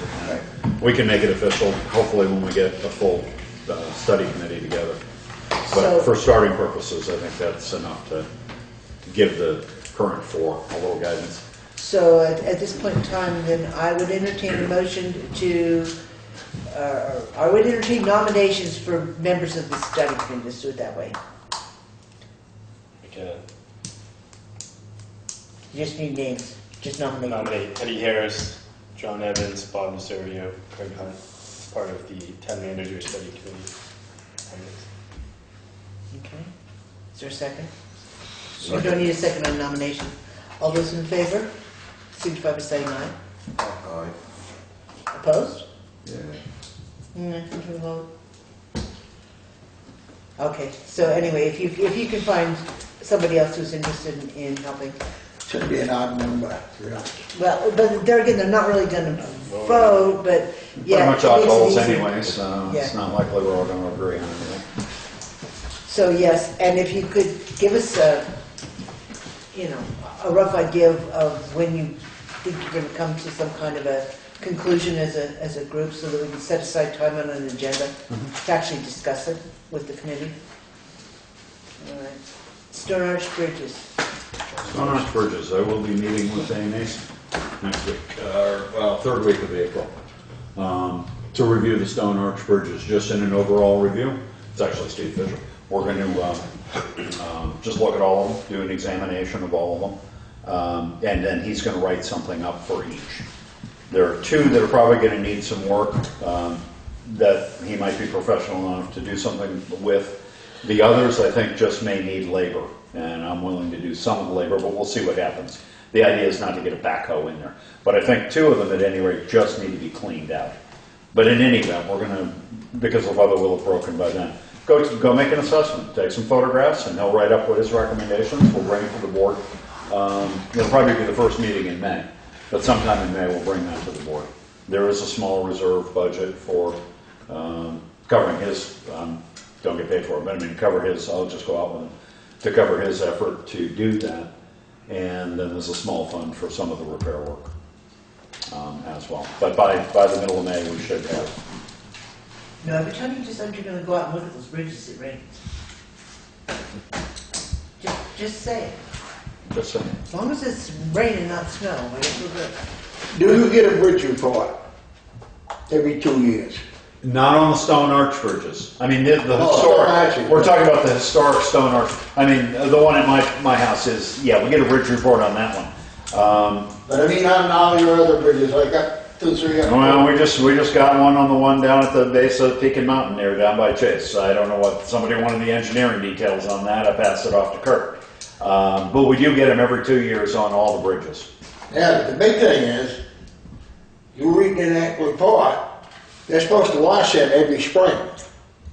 Don't? Yeah. No, I say, they looking at that dirt covered and all that. That's why we bought a $6,000 power washer on wheels, multi-fuel, the whole 9 yards. No, that's what I say, so, No. that's something that's not happening.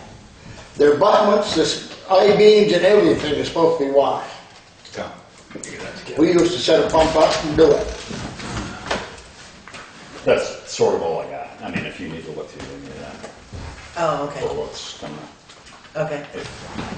But anyway, yeah, sometime in the next month we'll be done. Actually, it's gonna be in about 2 weeks, so we're gonna go out. So Okay. hopefully Steve will write up something from a professional Stone Arch builder's point of view. Yeah, they're in the National Historic Register. Oh, I know they are, and they actually, the maintenance of them is charged to the highway department, which means the select board is responsible for them. But there has been Now, a, wait a minute, the highway department, is it the state highway department saying they're covered bridge now? no, it's our highway department that's charged with maintaining them, but for the last number of years, there's been an indication, well, they don't want to do it, and there's been a reluctance to tell them to do it. It never used to be that way. Okay, well, that was my understanding, but anyway, Charlie's been pushing to have them looked at least brought to repair, but at least to get documents on where they are and what they need, so. We'll get that much of it done, and then you can decide where you want to go. Hopefully we'll have an estimate as well. All right, moving on to the land sales. We have 2.2 acres in Townshend Acres that in fact the town purchased in 1986 via tax sale. That is still sitting fallow, has not garnered one iota, one nick of tax money in that entire time. That would be a good idea to put back on the tax rolls. And then we have, as we talked about at town meeting, there are 17 acres in West Townsend that are no man's land. Nobody landlocked. claims them. They are in fact landlocked, and the voters did in fact give us permission to sell them. But you still gotta know where they are and have them marked out. And we know where they are. Well, the appraiser doubled the value on them, but I don't think he ever got out there to find out. I don't where think they ever get out there either. I mean, it's marked on the map. It's very clear on the map, the parcel. You got a map right there, Kathy. I have a pretty good idea where they are. Well, I have too, but you go out there in the woods and try to Last find page. it. Other side. Well, I mean, which part? That's what I'm saying, if somebody's gonna go look at it, it's gotta be marked out in the woods, so you know the property line is here, and it goes this way, or however it goes. You can't just, Yeah, I understand. You can't just say that it's out there in West I Town. know I know. where it is. It's the triangular piece on there. I think it's marked, maybe not. That funky little triangle.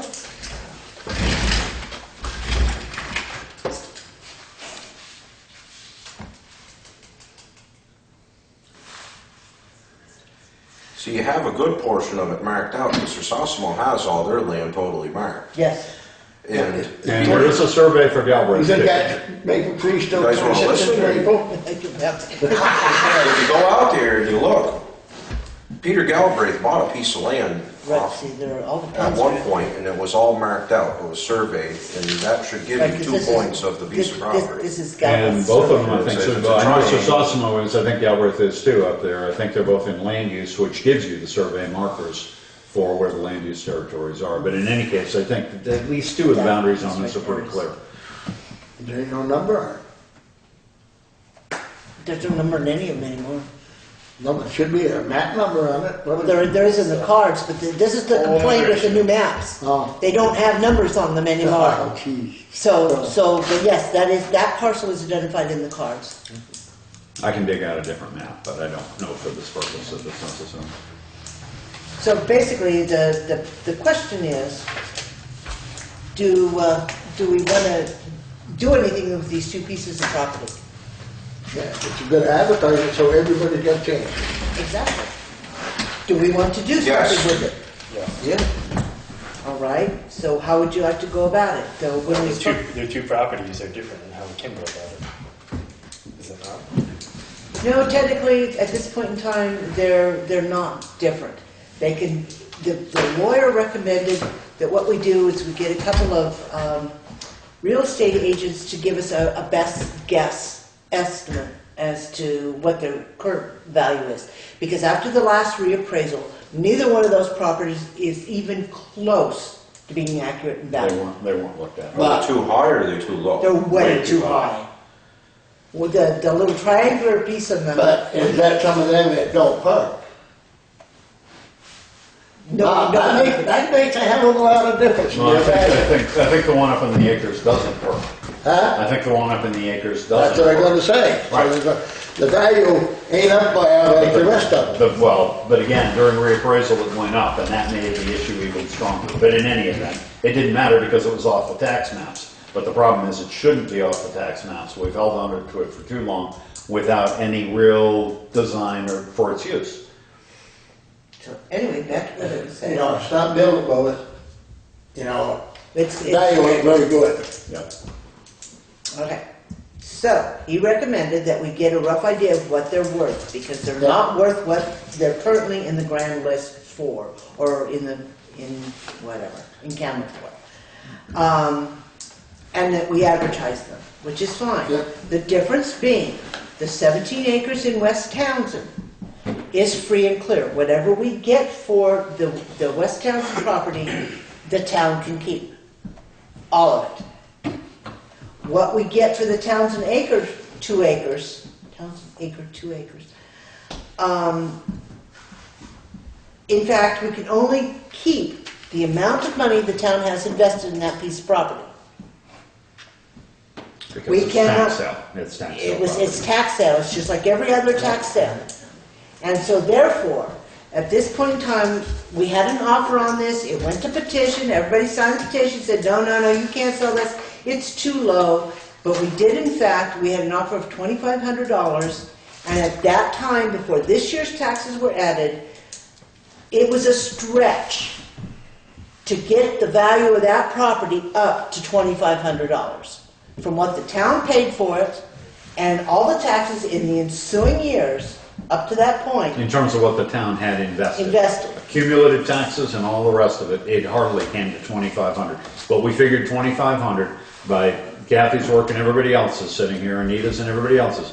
How much did we actually have invested in it? 2,500 would cover it plus some legal expenses. Yeah, but can't you collect taxes on it for the, if it's been 10 years? or- Sure, and that was taxes for that whole time period. It was only, yeah, it was only From 70 1986 forward. 96, I think. or Was it 96? 96. I was gonna say, it can't be. It wasn't 86. It'd be more than that. But the problem with getting anything more than that, arbitrary, that realistic number, 2,500, 2,700, something like that. The problem with getting 10 grand for it is that you gotta take any surplus that's in there and try to find the previous home, the person who went delinquent on it, and give that money to that person who left it, abandoned it. That's right. And if you can't do that with legal expenses, run up $1,000 in trying to find somebody, then you've gotta send it to the state, lost and claim found. But you don't get to keep it. There's no reason No, to I know- auction I know all it. about You that. just, you run into all kinds of legal expenses and search expenses. You might as well sell it for what you got in it and be done. So, The 17 acres is entirely. But if it's put out the bid, you, whatever the best bid is. What you get more than what is owed on it, that's fine. but it's already been out to bid. Nobody bid on it, the town bought it. Right now, it's municipal No, property. now, I'm talking about, to get rid of that, you gotta put it up to bid.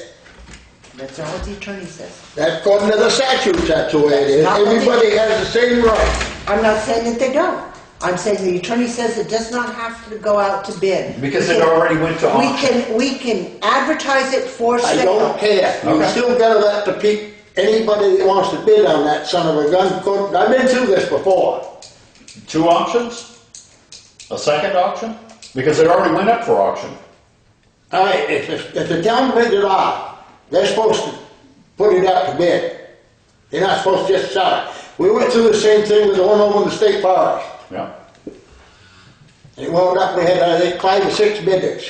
And it went way more than what we figured it was gonna go for. That was 11 acres. The land trust bought it for the state of Vermont for the state forest. Whatever, you can do whatever. No, but what I'm saying is, you just can't sell it to somebody. Herb, I spent, I don't know how many hours talking to the attorney on this piece of property. I was told this is the way this should be handled. Because became municipal property via tax sale, this is the way that it should be done. If you disagree with that, then we're gonna have to have the attorney come down and explain it to all of us. That's the only thing I can say. Because we were told that it's already been out to bid, everybody had a fair chance at it, it was warned in the paper, just like every other tax sale is, nobody wanted it. And we've been sitting on it for 15 years or better. 20 years. You know, so now it's a matter of, it's now municipal property, and that was what I was told is the way this should be handled, from this point forward, is to get a rough idea of what it is worth and sell it for fair market value, if we could get close to fair market value. In which case, we would advertise it in the paper for what this professionals would determine as fair market value. But you can at least go ahead and have professionals look at it, because if it doesn't. Oh, yeah, I'm not saying you can't get a price on it, what they figure it's worth. And I will do some checking on that because we was told before that if it's town municipal property, you can't just sell it to anybody. You're supposed to give everybody a chance, so you put it out to bid. We are, like putting it out to market if you are. Anyone can buy it or put a bid on it. No, but you're not letting them know just because it's in real estate hands. If I ain't looking for real estate, I don't know. It's not going to real estate, we weren't going to advertise it with real estate, we're gonna advertise it in the paper. Well, In other words, that's what I think, you gotta advertise it so everybody has a chance. And we would, once we find out how much it Yeah. is from a real estate agent, then we would advertise in the paper, we would post notices in town that we have 2.2 acres in Townshend acres that the town has owned since Well, if you're 1996. gonna- That would, That's what I was just trying to say, that you had to advertise it, like in the paper, so everybody has a chance. okay, but that's not necessarily doing a bid, that's setting a price, figuring out how much it's worth, and advertising it for sale. Which is what the attorney told me to do. Right, put it up for sale, $2,500, put the ad in the paper, first person buys it, kind of thing. But keep it open and clear. The 17 acres you can go to auction with, as you said. That's clean and clear. And that one you can do an in-house auction for, a bid. Well, I think that at this point in time, the smart thing to do would be to see if we can come up with some people who could give us a rough idea of what either one of those two parcels were worth. The Townshend acre parcel, we don't believe it perks. There's no reference whatsoever in the records, the fact that it was ever able to perk. I know it's alleged. The West Townsend, I know Sir Sassville has already expressed interest in purchasing that, so we need to find out what it's worth. And in fact, just put it out to either bid, or we can advertise it for sale. Once we determine fair market, we can do it whichever way you'd like. But I think we need to find out how much either one of those two parcels are worth.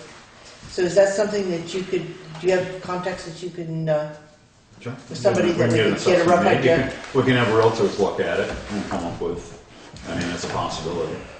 I mean, that's what he suggested, 2 or 3 realtors, and see if they come in the same relative ballpark to give you fair market on either one of the two properties. And we can also ask the listers to look at it, because nobody's been out to look at either one of those, and certainly didn't happen during reappraisal, when the numbers changed, and that's what flagged for everybody.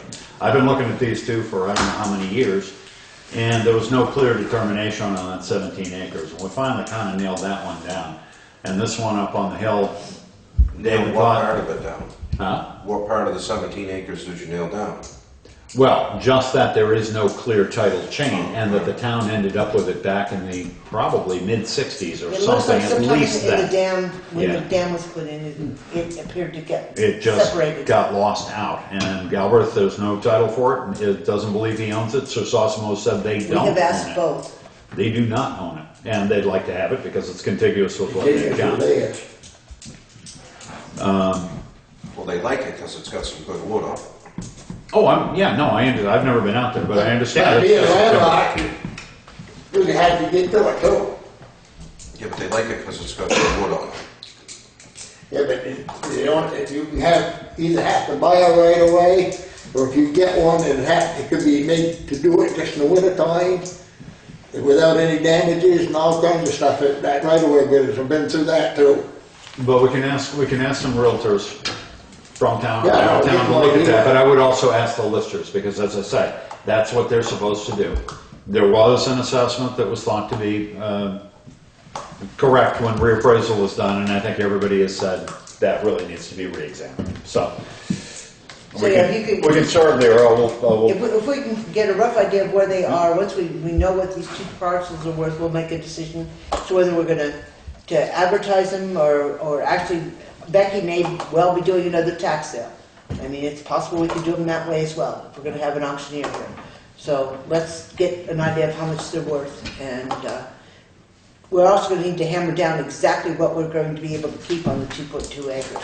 Because since that time that we looked at that, you've got another year's taxes, you have legal notices, you have legal bills that now are adding into that as well, on that 2.2 acres.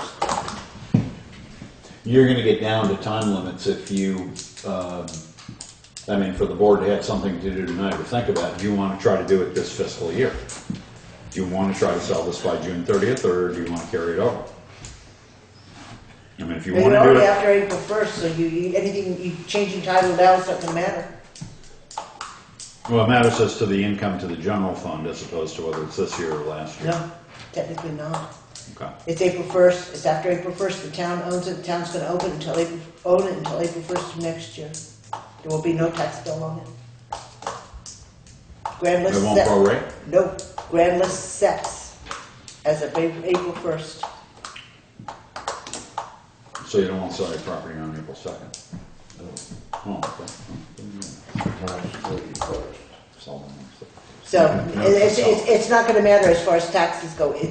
No, Next just year's say- potential taxes would be added into the price of that particular piece. Because there won't be any taxes for it next year, even if it does sell. Right, but there would be a lump sum. Well, only because you can add it into the price that you can retain. Okay, I'm just saying, it'd be income from either property, and if there was a desire to do it before the end of this fiscal year. Well, it'd be nice to, the 17 acres in particular, that would be nice, but the research to actually get down to the pennies on Townshend acres is gonna take some time. Okay, well, Okay. we'll contact some realtors and we'll talk to the listers first, because, and I don't know how realtors get on the property or whether they just do an aerial. The listers, I think, can go on the property, even though it's landlocked, but I'm not sure realtors can The Townshend use a non-existent right of way. Townshend acres isn't, it's right off the road. Yeah, I know where Townshend Acres is, but the 17 is. All right, then we added under new business, the inventory of town assets. And let me just do a quick backup of what's brought this forward.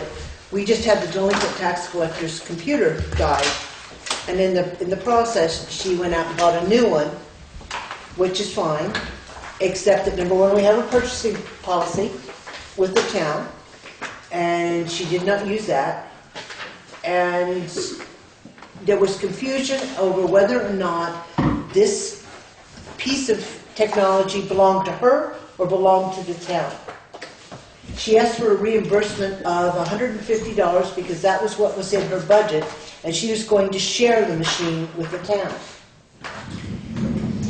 And as we started going through the different pieces and of the request, we decided, in not so many words, this was a municipal property, the delinquent tax collector's machine. It was in fact municipal property, and that in fact the town would reimburse her, even though she didn't follow the purchase policy. And that at the end of her term, whenever that may be, that machine would move forward to the next delinquent tax collector. In other words, it would belong to us. So the question of what we own has become well, it's just become an issue. And I think we need to decide whether Craig's machine is his or ours, and that's Oh, no, definitely ours. it's definitely yours, it's Well, my case. but- But that machine, the town paid for. The previous delinquent tax collector's laptop, the town paid for back when the previous delinquent tax collector bought it. And this one is as well, because she needed a new machine, but she only had 150 in the budget and was unsure. The bookkeeper decided that the 150 was, but we're not going to split the difference with her. We either own it or we don't, and we buy the machine. That having been said, there is, as Kathy indicated, every reason to need an inventory of some of the bigger things in town. I fill out the insurance forms every year. We changed them about 3 years ago because they were way undervalued. The library carried insurance to the tune of $55,000. There's more than that in there just in books. The building's worth more than that. Anyway, we changed those things around. But we don't know what is where or what the town owns, except what appears in the town report. And there is a hope that on the bigger ticket items, we can get, like Kathy was saying, serial numbers, make, model, those kinds of things, so that we actually, in a filing cabinet somewhere, know what we have. And part of that goes to the highway garage. We had stuff up there nobody knows anything about. I can't find my picture. I'm disappointed. Did you find it? I did. Oh, I don't know. There it is. Found it. This is one of the reasons. Oh, I'm sorry. That we need to do, we need to do an inventory. When we go through the bills, or when you go through the bills, you'll notice we're constantly buying oil filters. I mean, just 2 or 3 every pay period. That's upstairs in the mezzanine. That's the town garage. I mean, there's, it's. Well, they said that they did have, I mean, I asked them about the oil filters and that stuff, and they said that they had oil filters for trucks and filters, you know, for trucks that they didn't even have anymore. Man, we should get those on Craigslist or eBay or back to Napa and get I'm something. gonna say send them back to the distributor. Yeah, we have a lot of money. See what, you know, see how they would take them back. So. Even if you trade 2 for 1, I mean, but not doing us any good sitting on a shelf. And it ain't no sense of having them if you ain't got nothing to fit. You know, and again, I mentioned tonight, just kind of off the cuff, that there are, what, 15, 16 culverts out back that have been purchased for this spring, which is why I was driving towards projects. You know, are we going to actually use those culverts? We should have, Irv indicated today, this is not the time of year you want to be digging You culverts can't be in. putting them in now. If you didn't do them in the fall, you're You going to don't do them in the summer or the fall and forget it, because right now, you're gonna make nothing but mud. and I'm just saying that we've already purchased them. They're sitting out in the back of the shed, waiting to be done. We've got at least 10 sets of grader blades. Actually, it's probably 12, but yeah. I thought we used at least one. But anyway, we've got at least 10 sets of grader blades up there in storage. And I think we really need to know, as we start talking about budgets being so tight and the amount of money that we're spending, we need to know what we have. I read that list over, some of them are blades for the wing. Oh, no, those are the ones that just came in, and they did No, I not, haven't seen that. from Fairfield, they did not, the blades he was referring to did not come in at the beginning of March. We got those on the 20th or something. Those were just ordered. But in any case, the ones that she's alluding to, we bought some carbide blades, I think, from Tenco, and we bought some softer steel blades from Fairfield, maybe, for the I think it grader. was Fairfield. Does that sound right? And they wanted to try them out, because the carbide they're gonna use, they'll wear, but they wanted the softer ones for other purposes. And then nobody remembered who ordered what, but we ended up with a dozen of them, and a pretty good sized bill. And by the time the bill came in, it was too late to send them back. We haven't used any of them. They're still sitting on the floor, all bolted together the way they came in shipment. And that becomes, you know, $4 or $5 grand right there. So I think what I would like to see is having a couple of people take a look at the town properties and start to make a list of not only what we have in back stock, but also what we do own, so that we've got some handle on where money actually shouldn't be spent, because there's no point in buying things we already have. So I think if Mr. Dana would be so kind, since he's familiar with the garage in particular, would you be willing to do that, to work on a I'll help inventory? somebody. You'll help somebody? How about you, Mr. Hunt? I can, and what I've been driving for forever is, in my 7 or 8 years here working for the board, I think we've bought like 6 chainsaws. And I've never seen the old ones get worn out or thrown away. I'm still running my chainsaws from 1984. I'm not cutting cords of wood, but you know what I mean. The machines do hold up. We lose them off the back door, but whatever. But we've never had a serial number. I've never known what. You lose something, we ought to be getting a claim in. We ought to know about it, those kinds of things. But there should be a record. There should be a card, even if it's an index card somewhere, that says, the taxpayer bought this. And you use it to the best of your ability. When you wear it out, we'll go get another one. We can't just lose it. We can't just shuffle it. If it's stolen, you don't have the serial number, there's no way of protecting yourself. There's a generator underneath the stairway up there. We paid over $3,000 for that. We have maybe 50 hours on it. It's been sitting there ever since the highway garage was built. And it's just a shame, because it's a hell of a nice unit. Nice old generator, portable generator. But it's not getting started up every year. I don't know what the numbers are on it. The serial numbers, things like that. But if those are the kinds of things that we can actually, if they're never going to use them and the fire department doesn't need them and nobody else needs them, emergency management, then we ought to get rid of them, turn them into cash and turn them into something that we can use. We shouldn't just sit on it until it goes Or just dead. not buy it. Well, or just not buy it to begin That with. would be the best. Well, but it's hard to control a purchasing policy when you don't know what's there. And when every time we make a trip, we pick up another filter because it's convenient, but then that filter sits on a shelf for days or weeks or whatever, and you can buy it cheaper. You I get think free shipping. one of the other issues that we have is we go through, which has been an education for me, we go through plow blades and tire chains like they're water out there. And from what I understand, we just chuck it all into a pile in the back somewhere. I think it's time to start cleaning up some of that crap as well. I think it's time to maybe have it sent over for recycling and maybe make some of that money back. Because those tire chains are bloody expensive. Well, if they're saving them, then they probably should get a tire change tool out and They're not saving. save some parts off of them. They don't, no, they don't save them. How many sets did we go through?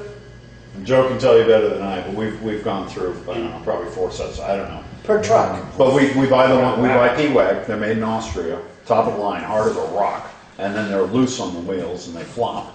But as soon as they get a little bit worn, we put a new set on, and they go out to the bone pile. And that bone pile's got thousands of pounds of chain in it.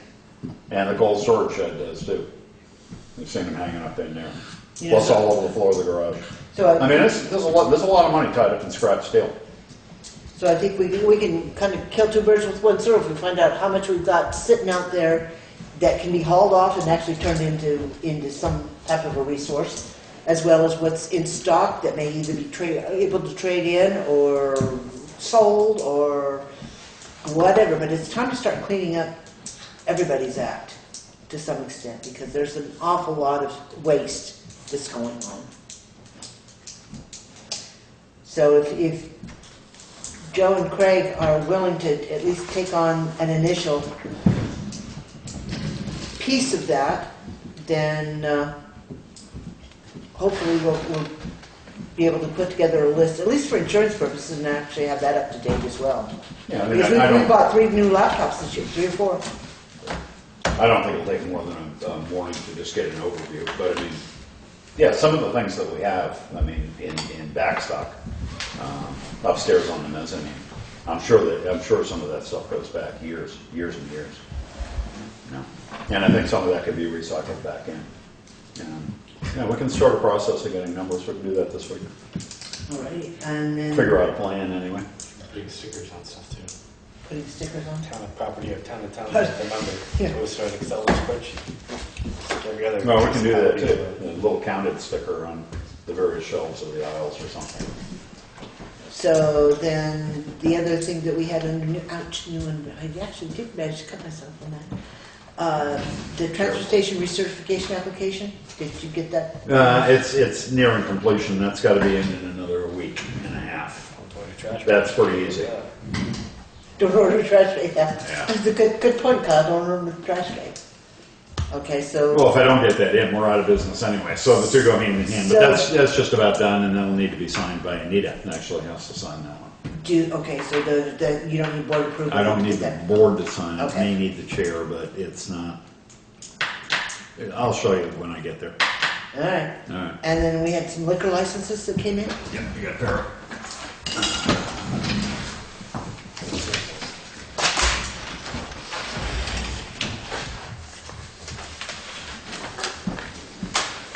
Okay, whoops, that's more than, that's tobacco as well.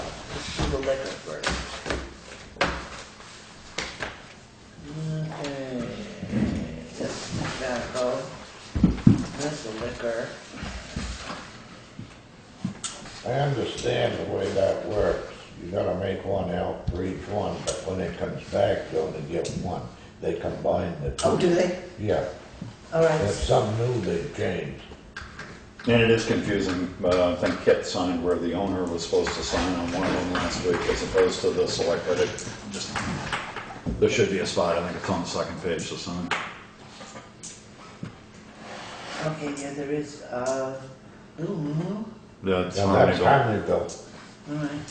So I would entertain a motion to sign I believe it's second class liquor license, for Low Moo. Little Moo LLC. Okay. So I'd entertain a motion to sign that, or to approve that. Is there a second? Huh? What did you say? You want a liquor license? You want to second that? Second. Second. Good. Is there any discussion? Hearing none, all those in favor of approving the liquor license for Little Moo Moo signify by saying aye. Is that Harmonyville? It's Harmonyville. I abstain. Aye. Okay, so there, one abstention and Yep. 3 ayes. Okay. And let's do their tobacco license on the heels of that one. Yes, we just, where'd the tobacco license go? No, I think Kate actually got it in the right spot. Search of individual partners. There isn't a signature page for the tobacco. Or does the signature page? I don't know if they go together or not. I don't think I have one. Let me check through my file. So this is, I'm assuming.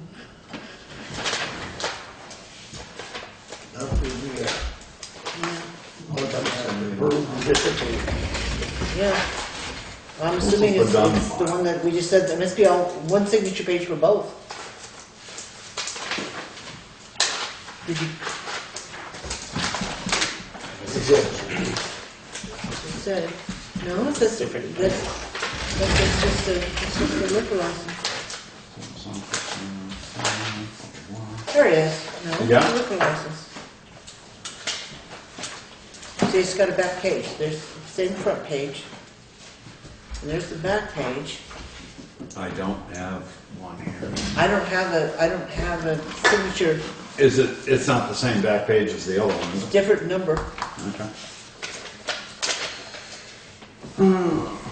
So we can go ahead and approve it.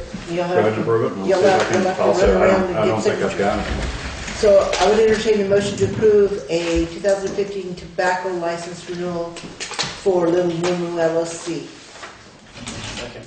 No, make the motion. So moved. Okay, is there a second? Second. Is there any discussion?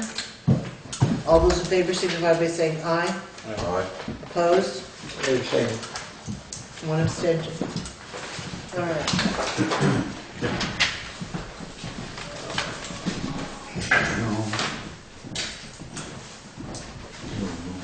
All right.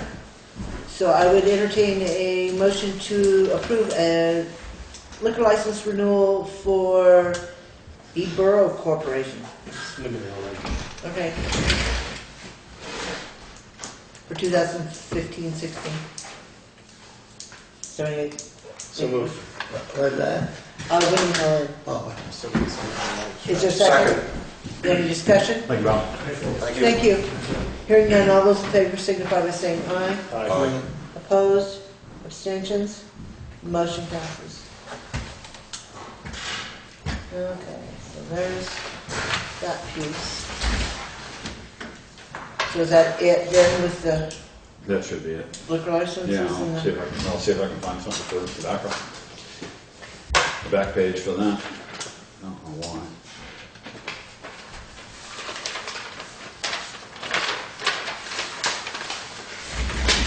I'll check which to get them. I said, I just wonder if maybe it isn't the same Stuck to page. it, it could be stuck to another piece of paper, or maybe it's all in one. I don't know. Is Find there, out. is there any other business, Where are we here? other business? Is there any update on AT&T cell tower? I don't have one. Yes. Before we go into executive session, because we will need one this evening, I would like to point out that I'm going to be gone, and Craig is just going to be coming home, and Kit is just going to be coming home the first week of May, which is the 4th. So we will need to decide whether or not we want to hold the meeting on the 4th, or whether we want to change it, move it forward. Or actually, back a week. I'll be gone The for, 11th. I'll be gone for the last week, April, but I will be here for the 20th, the meeting of the 20th. I will be back, probably, well, get me up there? Yeah, I'll be back Friday the 1st. So I'm available, that's not a problem. I It's just that definitely- week I won't be here. I definitely won't be here, and I don't know for certain when Kit comes back. I don't know just exactly when. Usually You should be back beginning of by May, I the think. 1st, but Yeah, I think he has an auction on the 2nd that they're setting up for, but I don't know.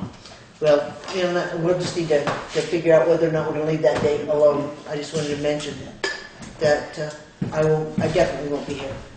So, where'd he go?